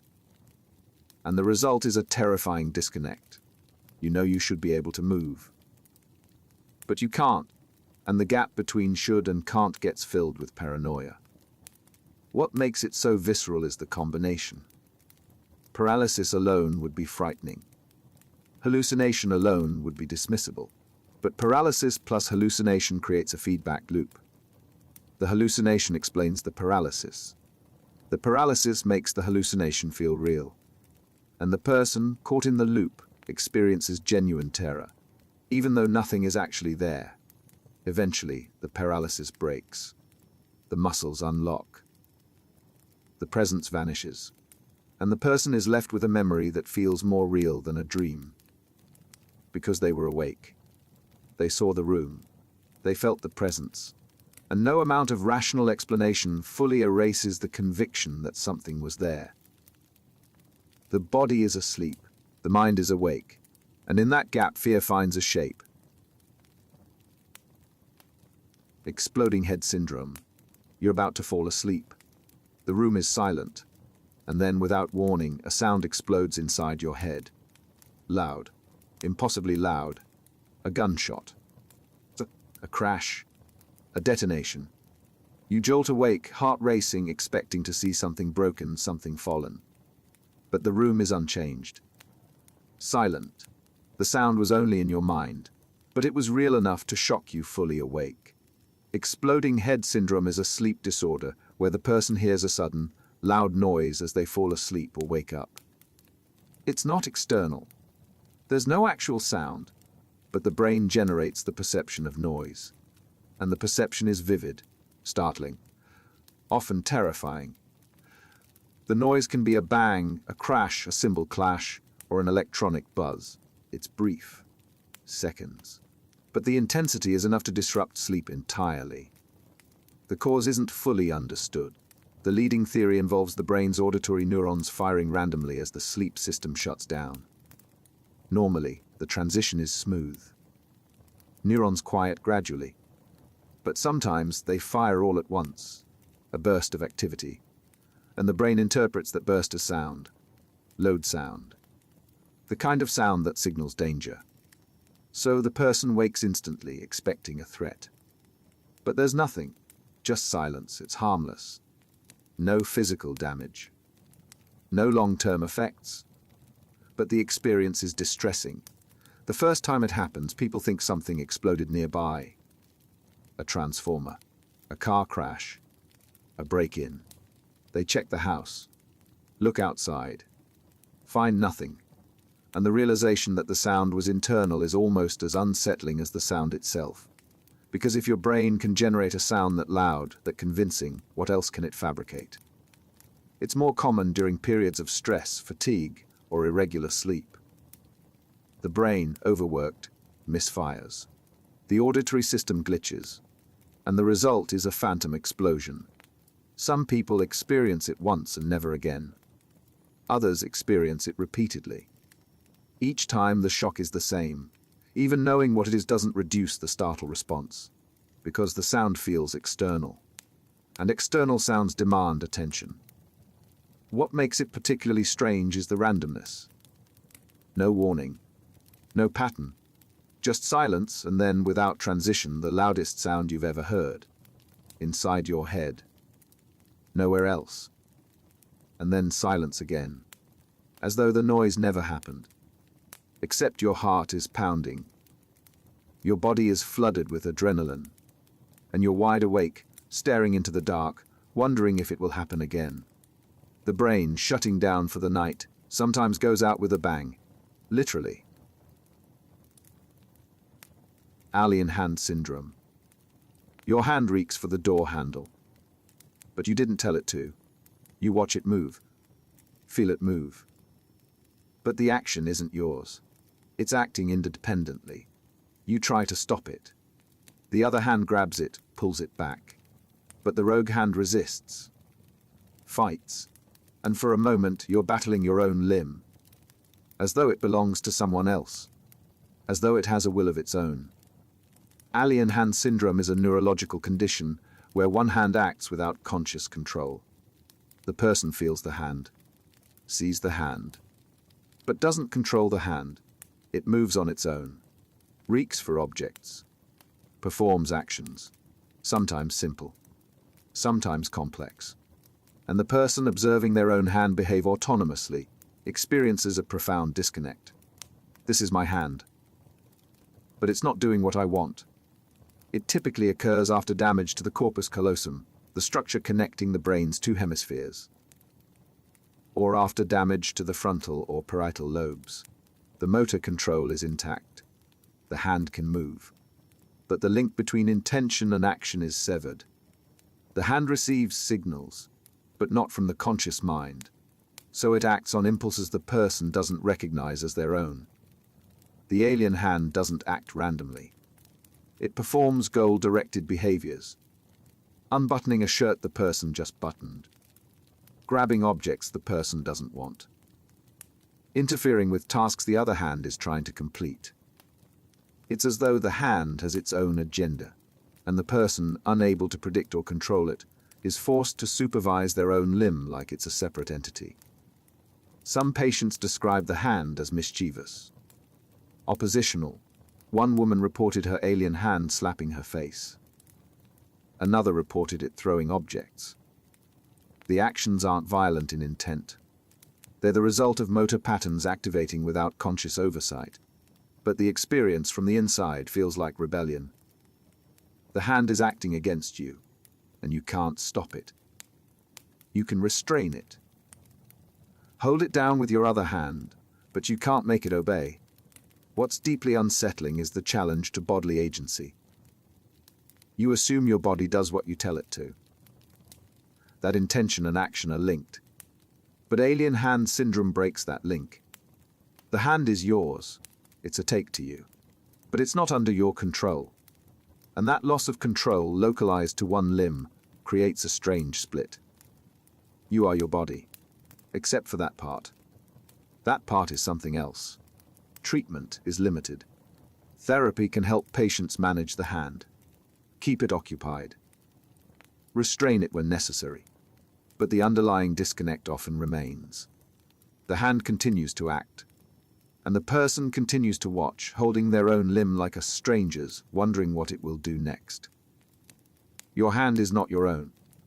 And knowing it's part of you doesn't change the fact that it no longer answers to you.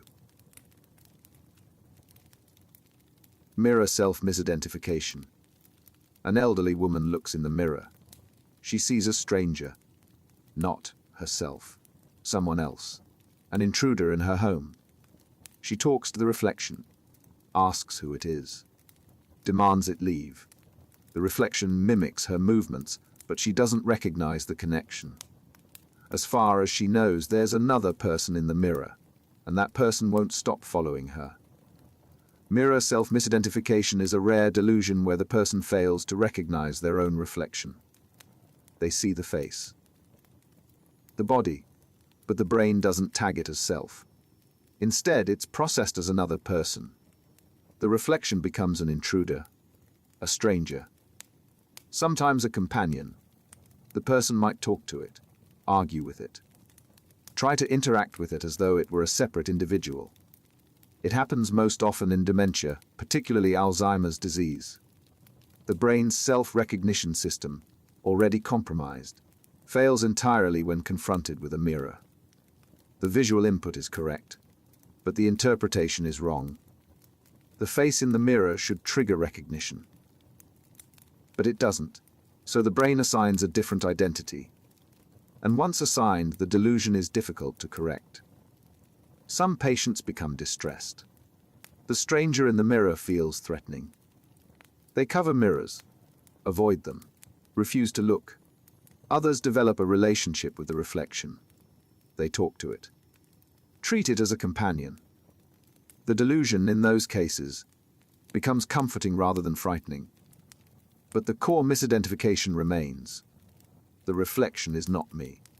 It's someone else. What's particularly striking is the specificity. The person might recognize themselves in photographs, recognize their own hands, recognize their voice. But the mirror, which should be the most direct form of self-perception, fails. The real-time feedback, instead of confirming identity, disrupts it. And the disruption is total. The reflection is not just unfamiliar, it's other. Caregivers learn to manage it. Remove mirrors. Redirect attention. Avoid forcing the person to confront the reflection, because confrontation doesn't resolve the delusion. It reinforces it. The person sees the stranger again, and the stranger moving in sync feels like mockery, or surveillance, or possession. The brain's interpretation, once set, resists correction. The cruelty is in the inversion. The mirror, designed to show you yourself, shows you someone else. And no amount of logic, no amount of explanation can restore the connection. The face is yours, but the brain insists it isn't. And when the brain insists, the evidence doesn't matter. You look in the mirror, and a stranger looks back. Not because the reflection is wrong, but because recognition, the most basic form of self-awareness, has been erased. Reduplicative Paramnesia. The hospital looks exactly right. Same hallways, same rooms, same nurses, but you're not where they say you are. You're not in the city, they claim. This building has been moved. Transported. Duplicated. You're in a perfect copy of the hospital, relocated somewhere else entirely. The staff insists you're wrong. They show you maps, windows overlooking the city. None of it matters. You know where you are, and this isn't it. Reduplicative Paramnesia is a delusion where the person believes a place has been duplicated and exists in two locations simultaneously. They recognize the location, but they insist it's the wrong one. A copy, moved elsewhere. The visual details match. The layout matches, but the brain rejects the location as genuine. It's a replica. And the real version is somewhere else. It happens most often after brain injury affecting the right hemisphere. A stroke. A traumatic impact. The damage disrupts the brain's spatial mapping system. The person can still process visual information. They know what the building looks like. But the sense of where they are, the spatial anchor that says this place is here, is broken. So the brain generates an explanation. If the location feels wrong, it must be wrong. And if it looks right but feels wrong, it must be a duplicate. A patient recovering from surgery insists they're in a hospital that's identical to the real one, but located in their hometown miles away. Another believes they're in a duplicate version of their house, built next door to the original. The conviction is absolute. Showing them proof addresses, landmarks visible through windows, doesn't work. Because the problem isn't information. It's the feeling of location. And when the feeling contradicts the facts, the brain trusts the feeling. What makes it particularly strange is the specificity of the duplication. The person doesn't think they're in a completely different place. They think they're in a perfect copy of a familiar place. The distinction matters, because it preserves recognition while rejecting reality. I know this hospital, but it's not the real hospital. It's been recreated, moved, and I'm in the copy. Treatment involves addressing the underlying brain damage. Sometimes the delusion fades as the brain heals. Other times it persists. The person lives in a world of duplicates. Familiar places that aren't quite real. Copies that look right but exist in the wrong location. And the more they're told they're wrong, the more convinced they become that the deception is elaborate. The place is real. The location is real. But the brain insists both can't be true at once. So it splits them, and the person lives in the gap. Dissociation. You're in a conversation. Someone is talking to you. You hear the words. You nod. But you're not there. Not really. You're watching yourself from a distance, observing. The connection between you and the moment has loosened. Everything feels muted, distant, like you're behind glass watching your life happen without fully participating in it. Dissociation is the disconnection between thoughts, identity, consciousness, and memory. It's not a single experience. It's a spectrum. At the mild end, it's spacing out, losing track of time. At the severe end, it's a complete fracture of identity. The self splits, and the person, unable to integrate the pieces, experiences reality in fragments. Everyone dissociates occasionally. Highway hypnosis, where you arrive at your destination with no memory of the drive. Losing yourself in a book or movie so completely that hours pass unnoticed. The brain, on autopilot, processes the world without full conscious engagement. It's temporary, harmless, a normal feature of attention. But dissociation becomes pathological when it's chronic, when it's triggered by trauma, stress, or as a defense mechanism against unbearable experiences. The mind, unable to process what's happening, detakes. The person is present physically but absent mentally. They go through the motions, but the internal experience is blank, numb, disconnected. In dissociative disorders, the split goes deeper. Dissociative identity disorder, formerly known as multiple personality disorder, involves distinct identity states, each with its own sense of self, its own memories. The person shifts between them, often with no awareness of the transition. What happened in one state is inaccessible in another. The continuity of self, which most people take for granted, is fractured. What makes dissociation effective as a coping mechanism is that it works. In the moment. When reality is too painful, too overwhelming, detachment provides relief. The experience is happening, but you're not fully experiencing it. The brain creates distance, but the cost is integration. The memories, the emotions, the experiences that should be connected remain separate. And reassembling them later, if ever, is a slow and painful process. Some people describe dissociation as watching their life through a screen. Others say it's like being underwater. The sensations are there, but muffled. Delayed. The world continues around them, but they're not part of it. They're observing. An observation without connection is a lonely way to exist. The body is here.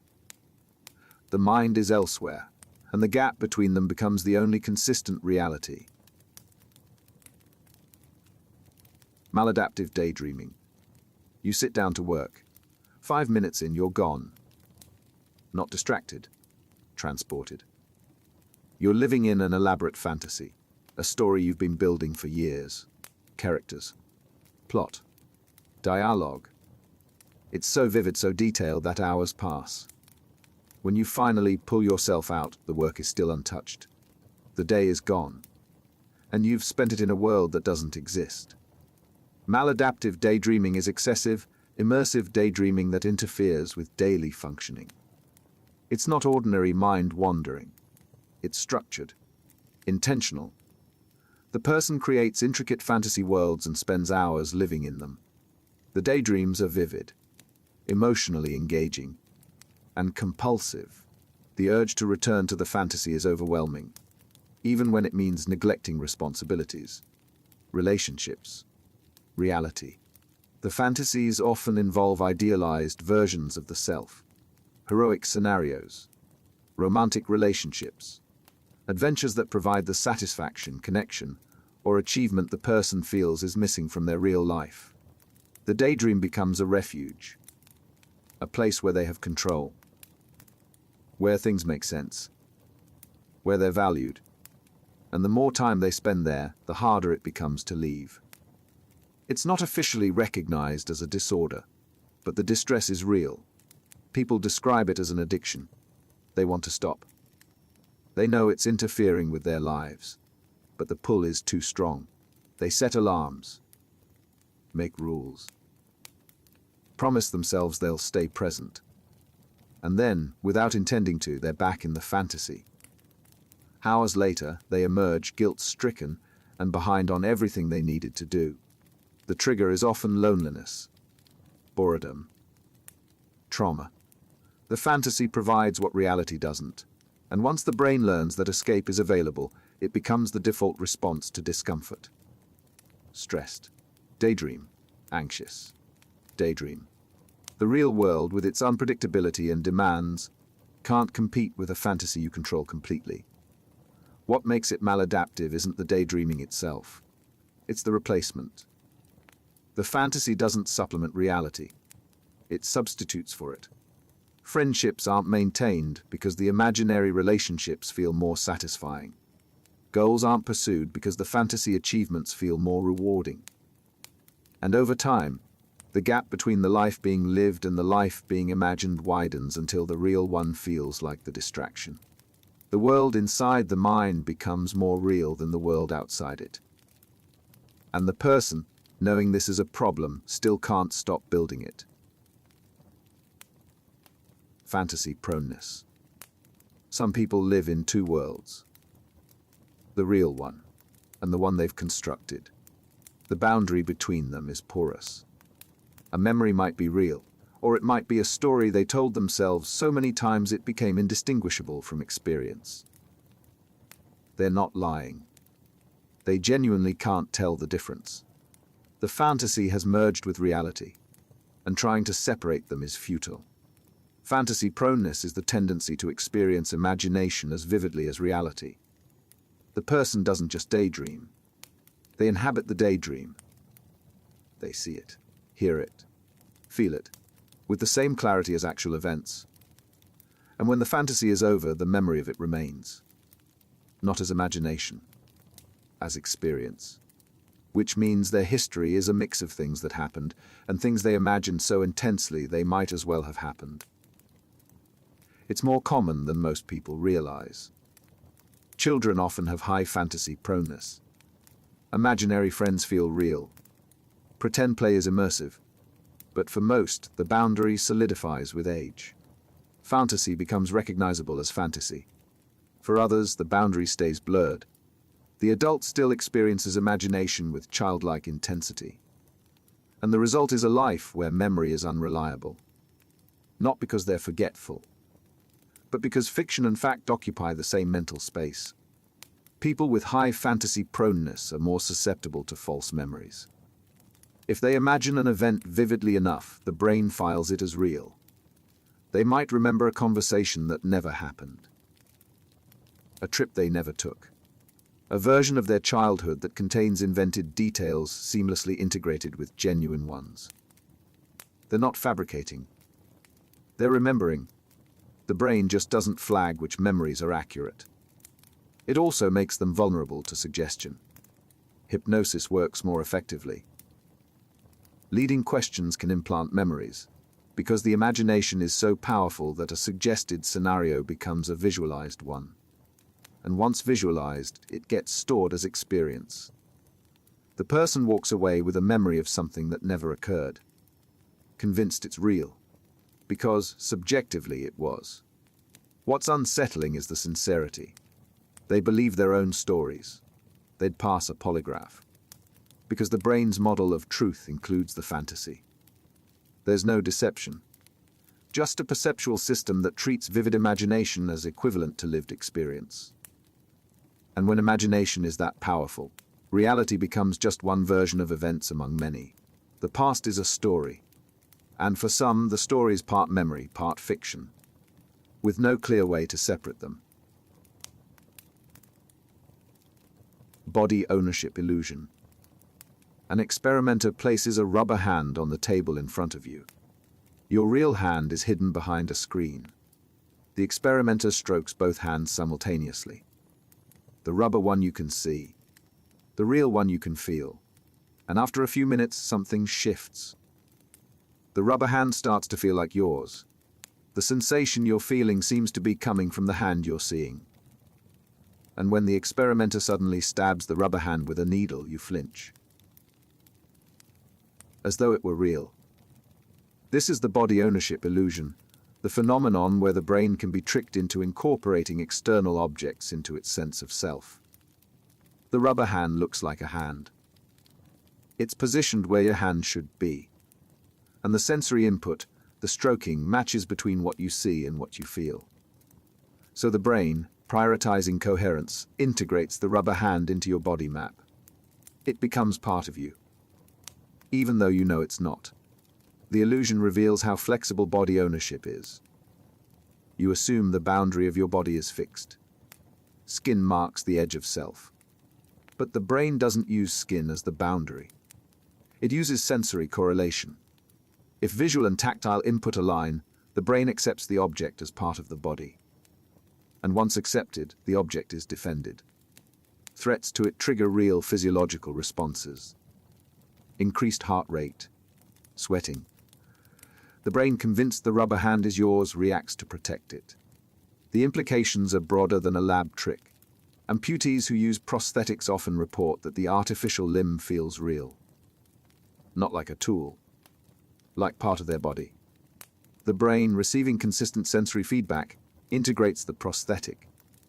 The same mechanism that accepts a rubber hand accepts a mechanical one. And once integrated, the prosthetic isn't an attachment.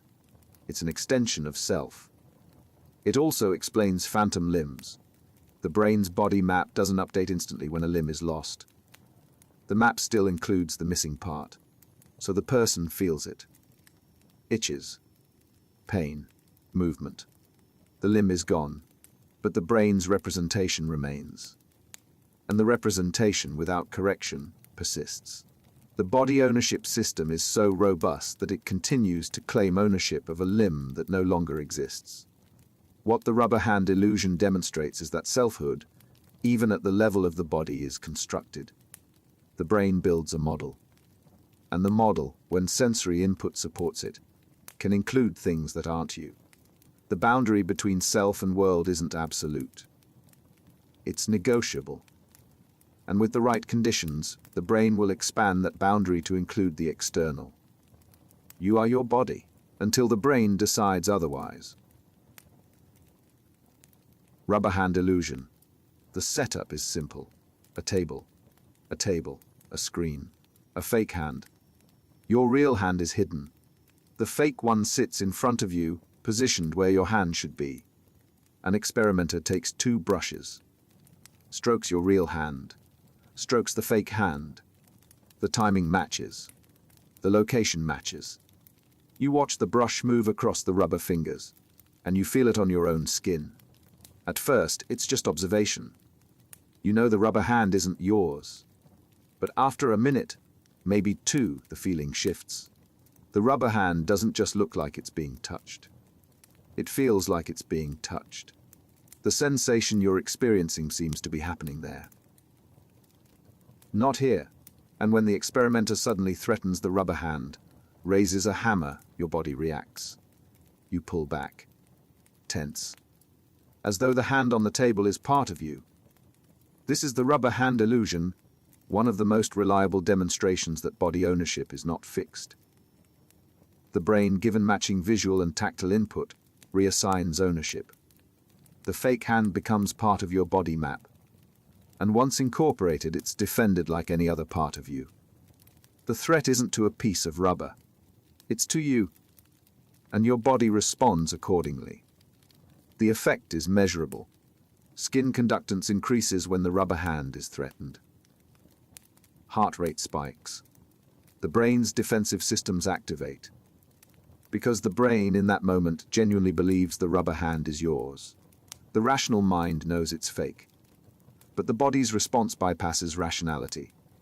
It reacts to the perceived threat. And the perception, built from sensory correlation, is powerful enough to override knowledge. It works because the brain prioritizes coherence.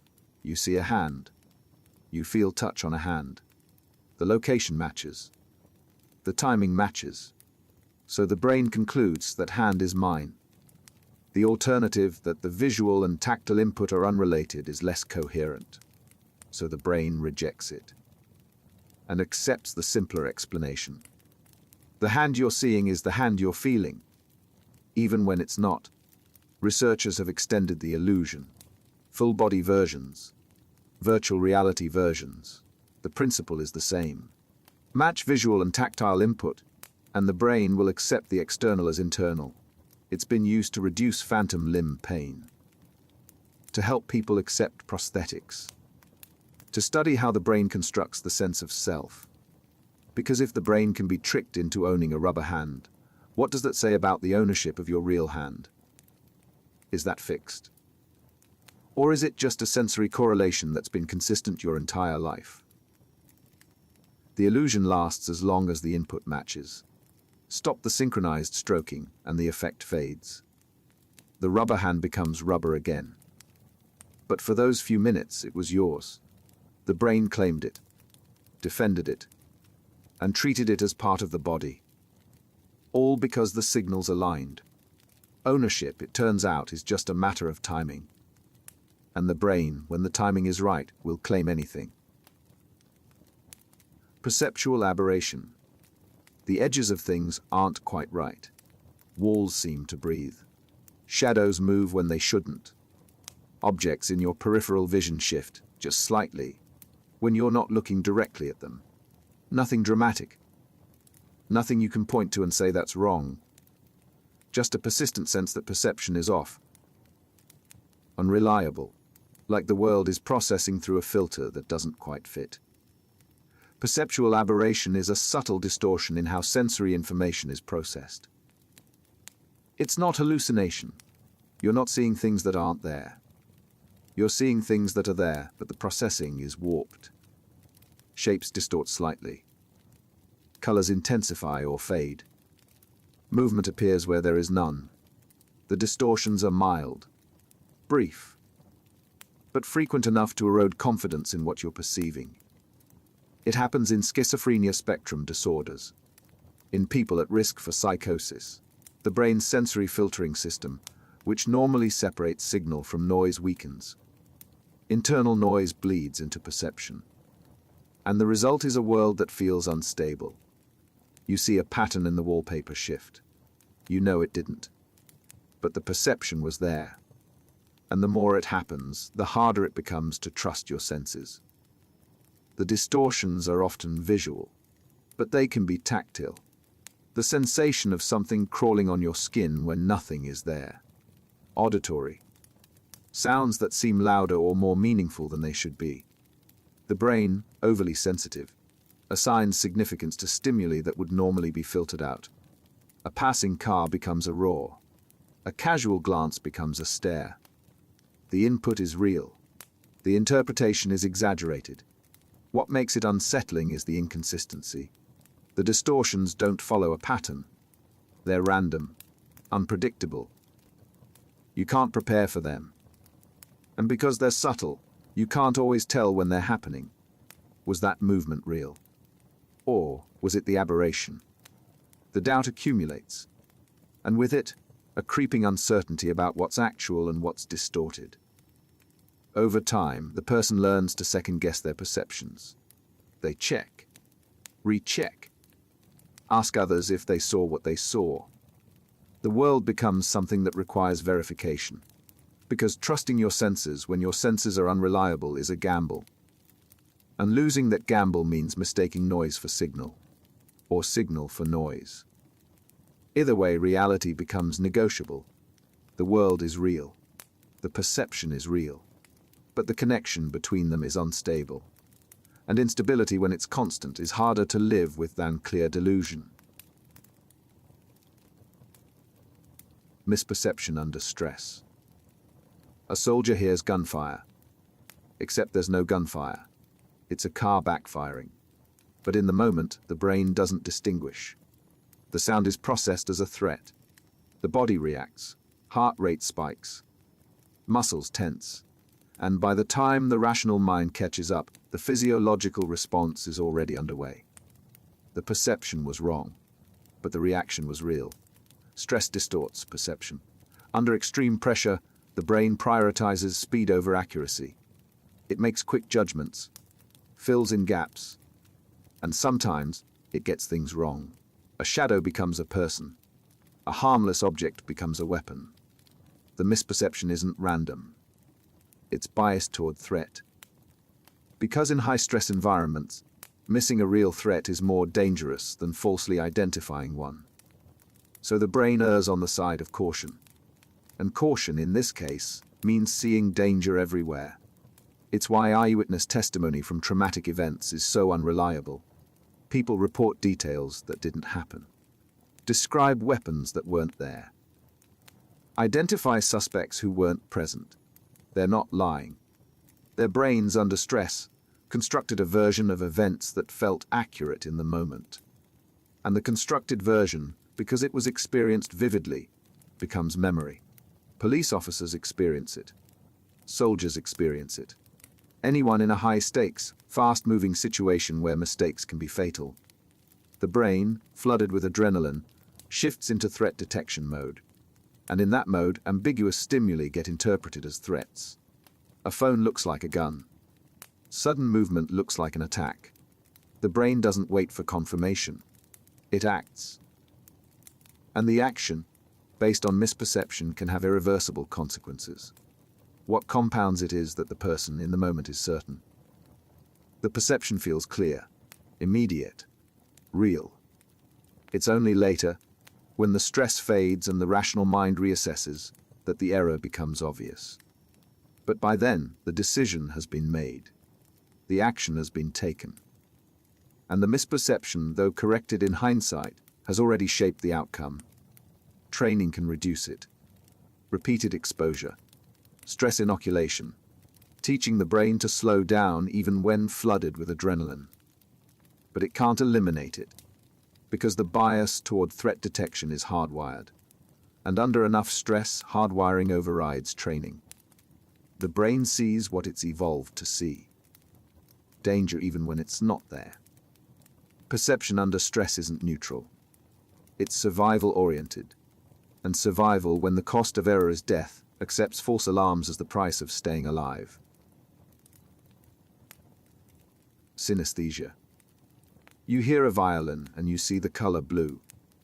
Not metaphorically, literally. The sound triggers a visual experience. Blue, spreading across your field of vision, tied to the pitch and timbre of the note. The sound stops. The color fades. It's automatic, involuntary. And it's been happening your entire life. Synesthesia is a cross-activation of senses. The brain processes input from one sensory channel and activates another. Sound becomes color. Numbers have personalities. Words trigger tastes. The connections are consistent. The same sound always produces the same color. The same letter always feels the same way. It's not imagination. It's perception. A sensory experience as real as any other. It's neurological. The regions of the brain responsible for different senses are normally separated.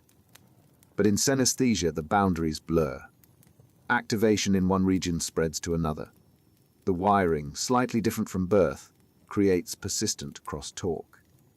And the result is a perceptual world that's richer, stranger, and more layered than most people experience. Grapheme color synesthesia is the most common. Letters and numbers have colors. The letter might be red. The number 7 might be green. The associations are stable, lifelong, and unique to the individual. No two synesthetes see the same color for the same letter. But for each person, the color is fixed, unchanging, a fundamental part of how they perceive symbols. Some forms are more unusual. Lexical gustatory synesthesia, where words trigger tastes. The word table might taste like chicken. The word blue might taste like mint. The taste is immediate, specific, and completely disconnected from the word's meaning. It's a sensory response to the sound or shape of the word itself. Synesthesia isn't a disorder. It's a variation. Most synesthetes don't find it distressing. It's just how they've always experienced the world. But it reveals how arbitrary the boundaries between senses are. The brain separates sight, sound, taste, touch, and smell. But the separation is a feature of typical wiring, not a fundamental law. Change the wiring slightly and the senses blend. And once blended, the world becomes something different. Not wrong, just different. You hear music. They hear music and see color. The sound is the same. The experience is not. And the difference, invisible to everyone else, is the only reality they've ever known. Time distortion. An hour feels like 10 minutes. Or 10 minutes feels like an hour. You check the clock, certain that barely any time has passed, and it's been longer than you thought. Or the opposite. You're convinced hours have gone by, and it's only been a few minutes. Time, which should be constant, stretches and compresses. And your sense of it, once reliable, becomes unpredictable. Time perception is constructed. The brain doesn't have a clock. It estimates duration based on how much happened. High-density experiences, lots of new information, feel longer in retrospect. Low-density experiences, repetitive or familiar, compress. That's why childhood summers felt endless and adult years fly by. The density of novel experience decreases. And with it, the subjective sense of time passing. But time distortion goes beyond that. It's when the estimation system breaks down. In extreme fear, time slows. The brain, processing information faster to manage the threat, records more detail. And more detail translates to a longer subjective duration. People in car accidents describe the crash in slow motion, each moment stretched. Expanded. The event, which lasted seconds, is remembered as much longer. Because the brain was capturing every frame. Drugs distort time reliably. Stimulants speed it up. Everything feels rushed. Urgent. Cannabis slows it down. Minutes stretch. Become elastic. The chemical interference disrupts the brain's timing mechanisms. And without accurate timing, duration becomes a guess. The subjective experience diverges from the clock. And the clock, when you finally check it, always surprises. Time also distorts in isolation. Without external cues, the day-night cycle, social schedules, the brain loses its anchor. People in sensory deprivation or extended isolation report time becoming meaningless. They can't tell if they've been alone for hours or days. The internal sense, untethered from reality, drifts. And once it drifts, recalibrating is difficult. What's disorienting is that time feels like an absolute. But it's not. It's a perception. And perceptions, like all perceptions, can be distorted. The hour you experienced and the hour the clock recorded are different. One is subjective. One is objective. And when they don't match, the brain has to choose which one to trust. Usually, it's the clock. But the subjective experience, the feeling of how long something took, doesn't disappear. It just sits there unresolved. A reminder that even time, the most reliable constant, is negotiable inside your head. Intrusive imagery. You're sitting quietly, and then, without warning, an image flashes into your mind. Violent. Disturbing. Something you'd never choose to think about. It's vivid, detailed, and completely unwanted. You try to push it away, but the effort makes it stronger. The image returns, repeats, and the more you resist, the more persistent it becomes. Intrusive imagery is the spontaneous appearance of unwanted mental images. They're not memories. They're not fantasies. They're intrusions. The brain generates them without permission, and once generated, they're difficult to dismiss. The content is often distressing, harm, violence, taboo scenarios, things the person would never act on but can't stop visualizing. It happens in OCD, in PTSD, in anxiety disorders. The brain, stuck in a loop, keeps presenting the same images. The person doesn't want them, actively tries to suppress them, but suppression doesn't work. It amplifies. The more you try not to think about something, the more the brain focuses on it. The effort to avoid the thought becomes a reminder of the thought, and the reminder triggers the image again. The images can be static or dynamic, a snapshot, a scene that plays out. Some people see themselves doing something harmful. Others see harm happening to them. The perspective varies. But the distress is consistent, because the images feel like they mean something. Like they're revealing hidden desires, or predicting future events, when in reality, they're just noise. The brain's pattern generator, misfiring, producing content that bypasses the person's values entirely. What makes it worse is the shame. People don't talk about intrusive imagery. They assume it makes them dangerous, disturbed, so they hide it. And the isolation reinforces the distress. Because if you can't tell anyone what you're experiencing, you can't get reassurance that it's common, that it doesn't mean what you think it means, that having the thought doesn't make you the thought. Treatment involves exposure, not avoiding the images, letting them be there, recognizing them as mental events, not intentions. The images lose power when they're not resisted, but getting to that point requires confronting the idea that your mind can generate content you find abhorrent, and that the content, despite how it feels, doesn't define you. The brain produces thoughts, thousands of them. Most are irrelevant. Some are disturbing, and the disturbing ones, because they trigger fear, get more attention, which makes them more frequent, which increases the fear. Until the loop is broken, the imagery persists, unwanted, intrusive, and impossible to escape by trying to avoid it. Anomalous experience. You felt it. The certainty that someone is watching you, even though you're alone. The sense that something is about to happen, and then it does. A dream that feels prophetic. a coincidence too specific to dismiss.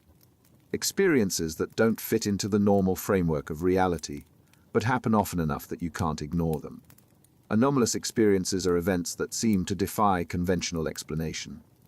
They're not necessarily supernatural, but they feel significant, meaningful, beyond chance, and the person experiencing them is left trying to reconcile what happened with what should be possible.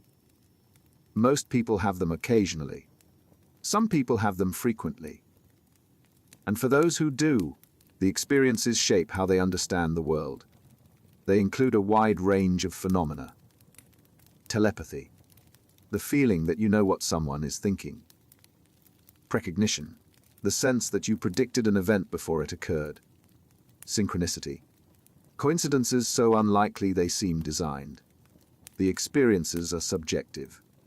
Hard to verify, but the subjective weight is real. And the weight for the person experiencing it is often more convincing than any statistical argument against it. The brain is a pattern detector, and patterns, even when they're random, can feel meaningful. You think of someone, and they call. The brain registers it as connection. But statistically, with the number of people you think about and the number of calls you receive, overlaps are inevitable. The brain, however, doesn't process statistics. It processes meaning. And meaning, in this case, says the connection was real. Anomalous experiences are more common during stress, fatigue, or altered states. The brain, less grounded in routine processing, becomes more open to interpreting ambiguous events as significant. A shadow is a presence. A pattern is a message. The threshold for meaning lowers. And once lowered, more experiences cross it. What separates anomalous experiences from delusions is the person's relationship to them. Delusions are fixed, unshakable. Anomalous experiences are tentative. The person might believe them, but they also question. They seek alternative explanations, and they remain open to the possibility that the experience, however compelling, was a trick of perception. That openness is the difference. It keeps the person tethered to reality even as they experience things reality doesn't easily explain. The experiences are real. The interpretations are not always accurate. But the gap between what happened and what it means is where most of us live. Trying to reconcile the strange, the unlikely, the inexplicable, with the knowledge that brains are imperfect interpreters of a complex world. Derealization Panic. The world goes flat. Not slowly. Instantly. You're standing in a familiar room, and suddenly it doesn't feel real. The walls look like a set. The people around you seem like actors. Your own hands, when you look at them, feel distant. Disconnected. And with that disconnection comes terror. Because if the world isn't real, what are you? The panic floods in. Heart racing. Breathing shallow. And the more you panic, the more unreal everything becomes. Derealization panic is the combination of perceptual detachment and acute anxiety. The detachment triggers the panic. The panic intensifies the detachment. And the cycle, once started, feeds itself. The person feels trapped in a world that's lost its solidity. And the lack of solidity, the sense that reality itself is dissolving, is terrifying in a way that normal fear isn't. Because there's nothing to anchor to. No stable ground. Just the overwhelming sensation that everything, including yourself, is fake. The trigger can be stress. Exhaustion. A panic attack that starts for other reasons. But once derealization sets in, it becomes the focus. The person fixates on the unreality, checks it, tests it, looks at their hands, touches objects. Trying to make the world feel solid again. But the checking doesn't help. It reinforces the problem. Because the more you scrutinize perception, the stranger it becomes. And strangeness, when you're already panicking, feels like confirmation. It's a common feature of panic disorder. The first episode is often the worst. The person has no framework for what's happening. They think they're losing their mind, going insane, dying. The fear is existential, not fear of a specific thing, Fear of reality itself becoming unreliable. And that fear, because it has no external target, can't be escaped. You can't run from unreality. You're inside it. Over time, the person learns that the feeling passes. That derealization, though terrifying, isn't permanent. But the knowledge doesn't always reduce the fear. Because in the moment, when the world feels like a simulation and you feel like a ghost, logic doesn't reach. The brain is in survival mode. And survival mode, when the threat is perception itself, has no solution. Just endurance. Treatment involves breaking the cycle. Teaching the person that derealization is a symptom, not a danger. That focusing on it makes it worse. That accepting it, letting it be there without fighting it, allows it to fade. But acceptance when your entire reality feels like it's crumbling is one of the hardest things to practice. Because every instinct says fight. Check, verify. Make it stop. And those instincts, when followed, only make it last longer. The world is real. But the feeling that it's not is also real. And when both are true at once, panic is the only response that makes sense. Uncanny familiarity. You walk into a place you've never been, and it feels wrong. Not unfamiliar. Too familiar, like you've been here before. But not in the way Déjà Vu feels. This is different, heavier. The familiarity isn't comforting, it's unsettling. Because the place should be new. And it's not, and the wrongness of that recognition sits in your chest like a warning. Uncanny familiarity is the experience of recognizing something that should be unknown. It's the inverse of Jamais Vu. Instead of the familiar becoming strange, the strange becomes familiar. And the familiarity, because it's misplaced, feels ominous. The brain is signaling recognition. But there's no memory to support it. No reason for the feeling. And the gap between the signal and the absence of a source creates unease. It happens in certain neurological conditions. Temporal lobe epilepsy. Migraines. The brain's recognition system fires without appropriate input. The signal that says, I know this, activates. But there's nothing in memory that matches. So the person is left with a feeling that doesn't connect to anything. And feelings without connections feel like clues. Like the brain is trying to tell you something. Even when it's just misfiring, the uncanny part is the emotional tone. Familiarity normally is neutral or positive. You recognize a place. You feel comfortable. But uncanny familiarity carries dread. The recognition feels like a warning. Like you're supposed to remember something important, something dangerous. And the failure to remember it, despite the insistence of the feeling, creates a low-level anxiety that won't resolve.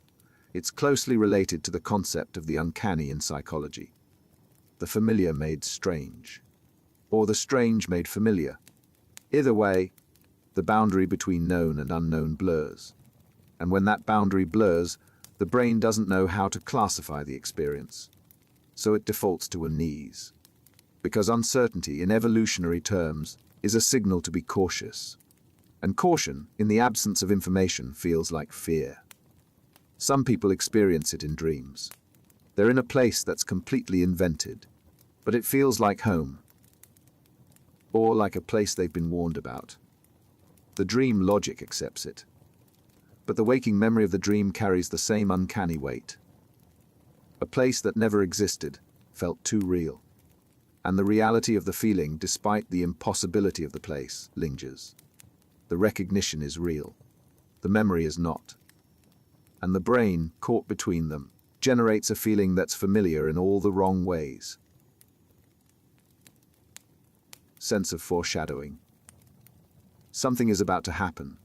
You don't know what, but you're certain. The feeling sits in your chest. Heavy. Specific. Like the moment before bad news. Except there's no news. No reason for the dread. Just the persistent sense that events are lining up, building towards something. And you're waiting for it to land. This is the sense of foreshadowing, the feeling that the present moment is pregnant with future significance. It's not prediction. You're not seeing the future. You're feeling it. The atmosphere feels charged, weighted, like the world is holding its breath.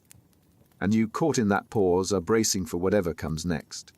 It's a feature of anxiety. The brain, scanning for threats, sometimes generates the feeling of threat without identifying a specific one. The signal fires, but the content is missing. So the person is left with dread, unattacked, floating.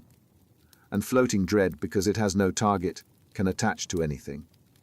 A phone call, a meeting, an ordinary day that feels like it's concealing something darker. It also shows up in psychosis. The prodromal phase, the period before a psychotic break, is often marked by this feeling. The person senses that something is shifting, that the world is different, that events have meaning they can't quite grasp. The foreshadowing feels real, and in a sense it is. The brain is changing, and the feeling is the brain's way of signaling that change. But the signal, interpreted as external rather than internal, becomes a sense that reality itself is conspiring. In retrospect, if something does happen, the feeling is remembered as prescient.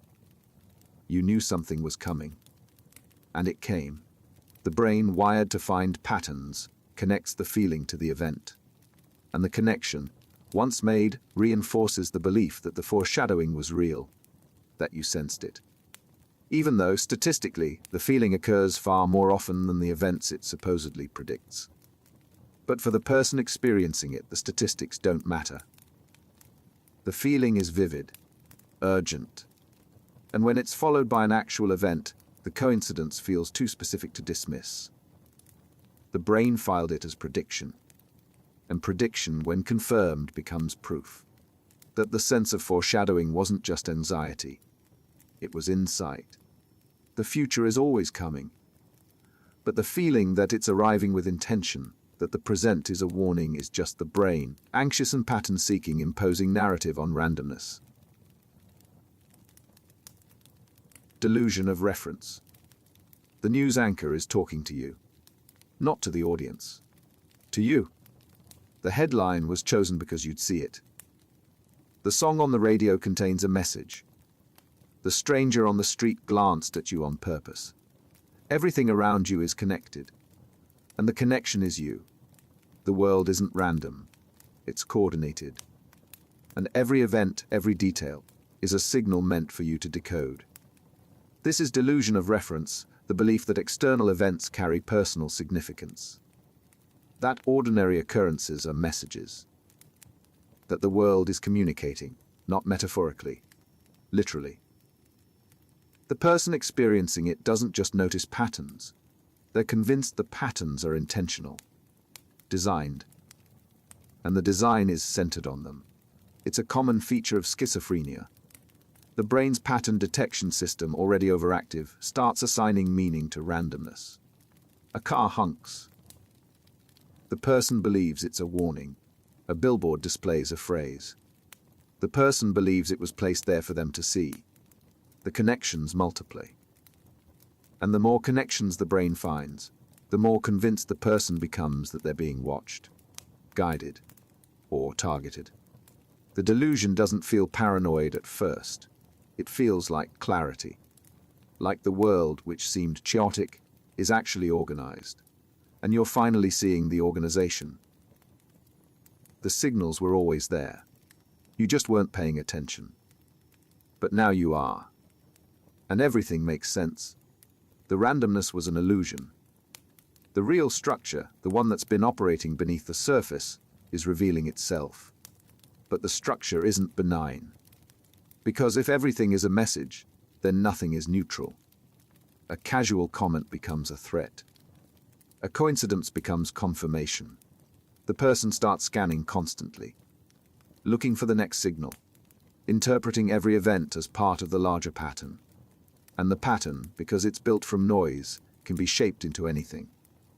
Protection, persecution, prophecy.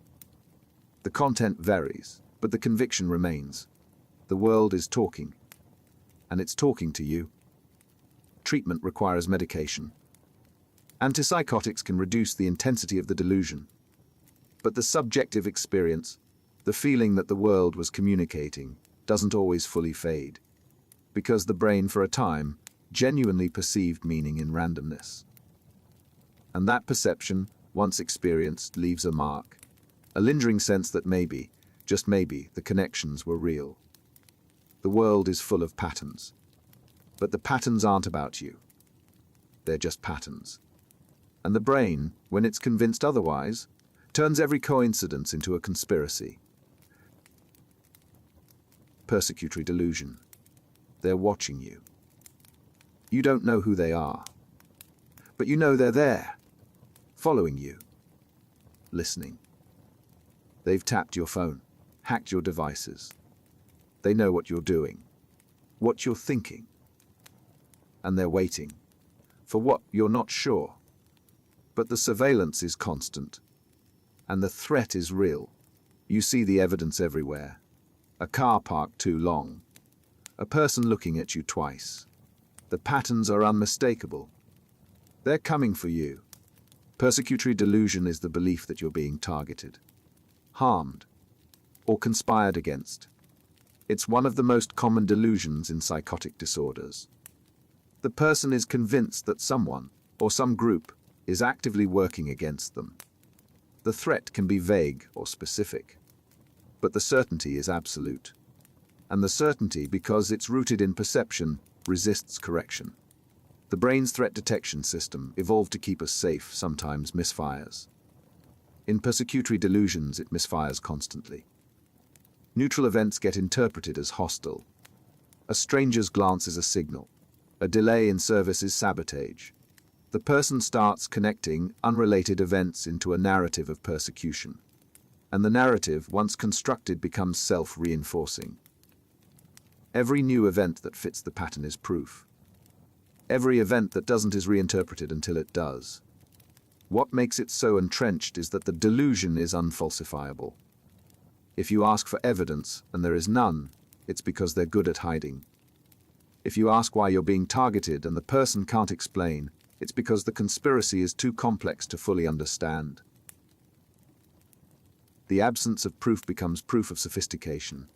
And the more you challenge the delusion, the more it adapts. You're part of the conspiracy now, or you're naive. Either way, your skepticism doesn't weaken the belief, it strengthens it. The person lives in a state of hypervigilance, constantly scanning, checking, looking for threats. Sleep suffers, relationships suffer, because trust, when you believe everyone is potentially working against you, is impossible. The world becomes hostile. And isolation, which should reduce the threat, only makes the delusion more entrenched.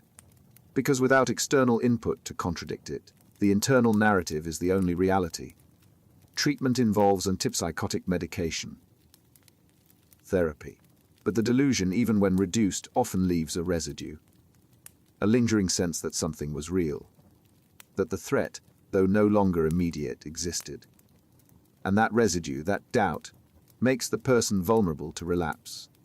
Because once you've lived in a world where everyone was an enemy, returning to trust is a slow, fragile process. They're not watching you, but the feeling that they are is powerful enough to reshape your entire reality.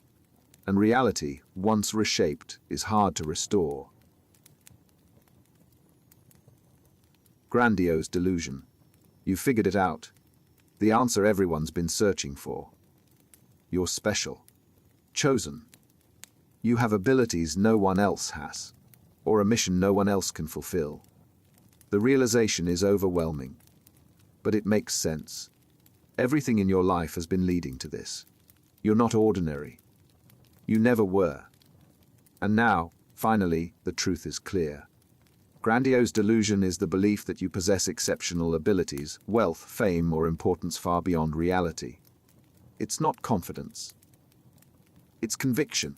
The person believes they're a genius, a prophet, a historical figure reincarnated, royalty. The specifics vary, but the core is the same. I am more than I appear, and the world will recognize it. It shows up in bipolar disorder during manic episodes. in schizophrenia, sometimes in dementia. The brain's self-assessment system, which normally keeps grandiosity in check, fails. The person's sense of their own significance expands.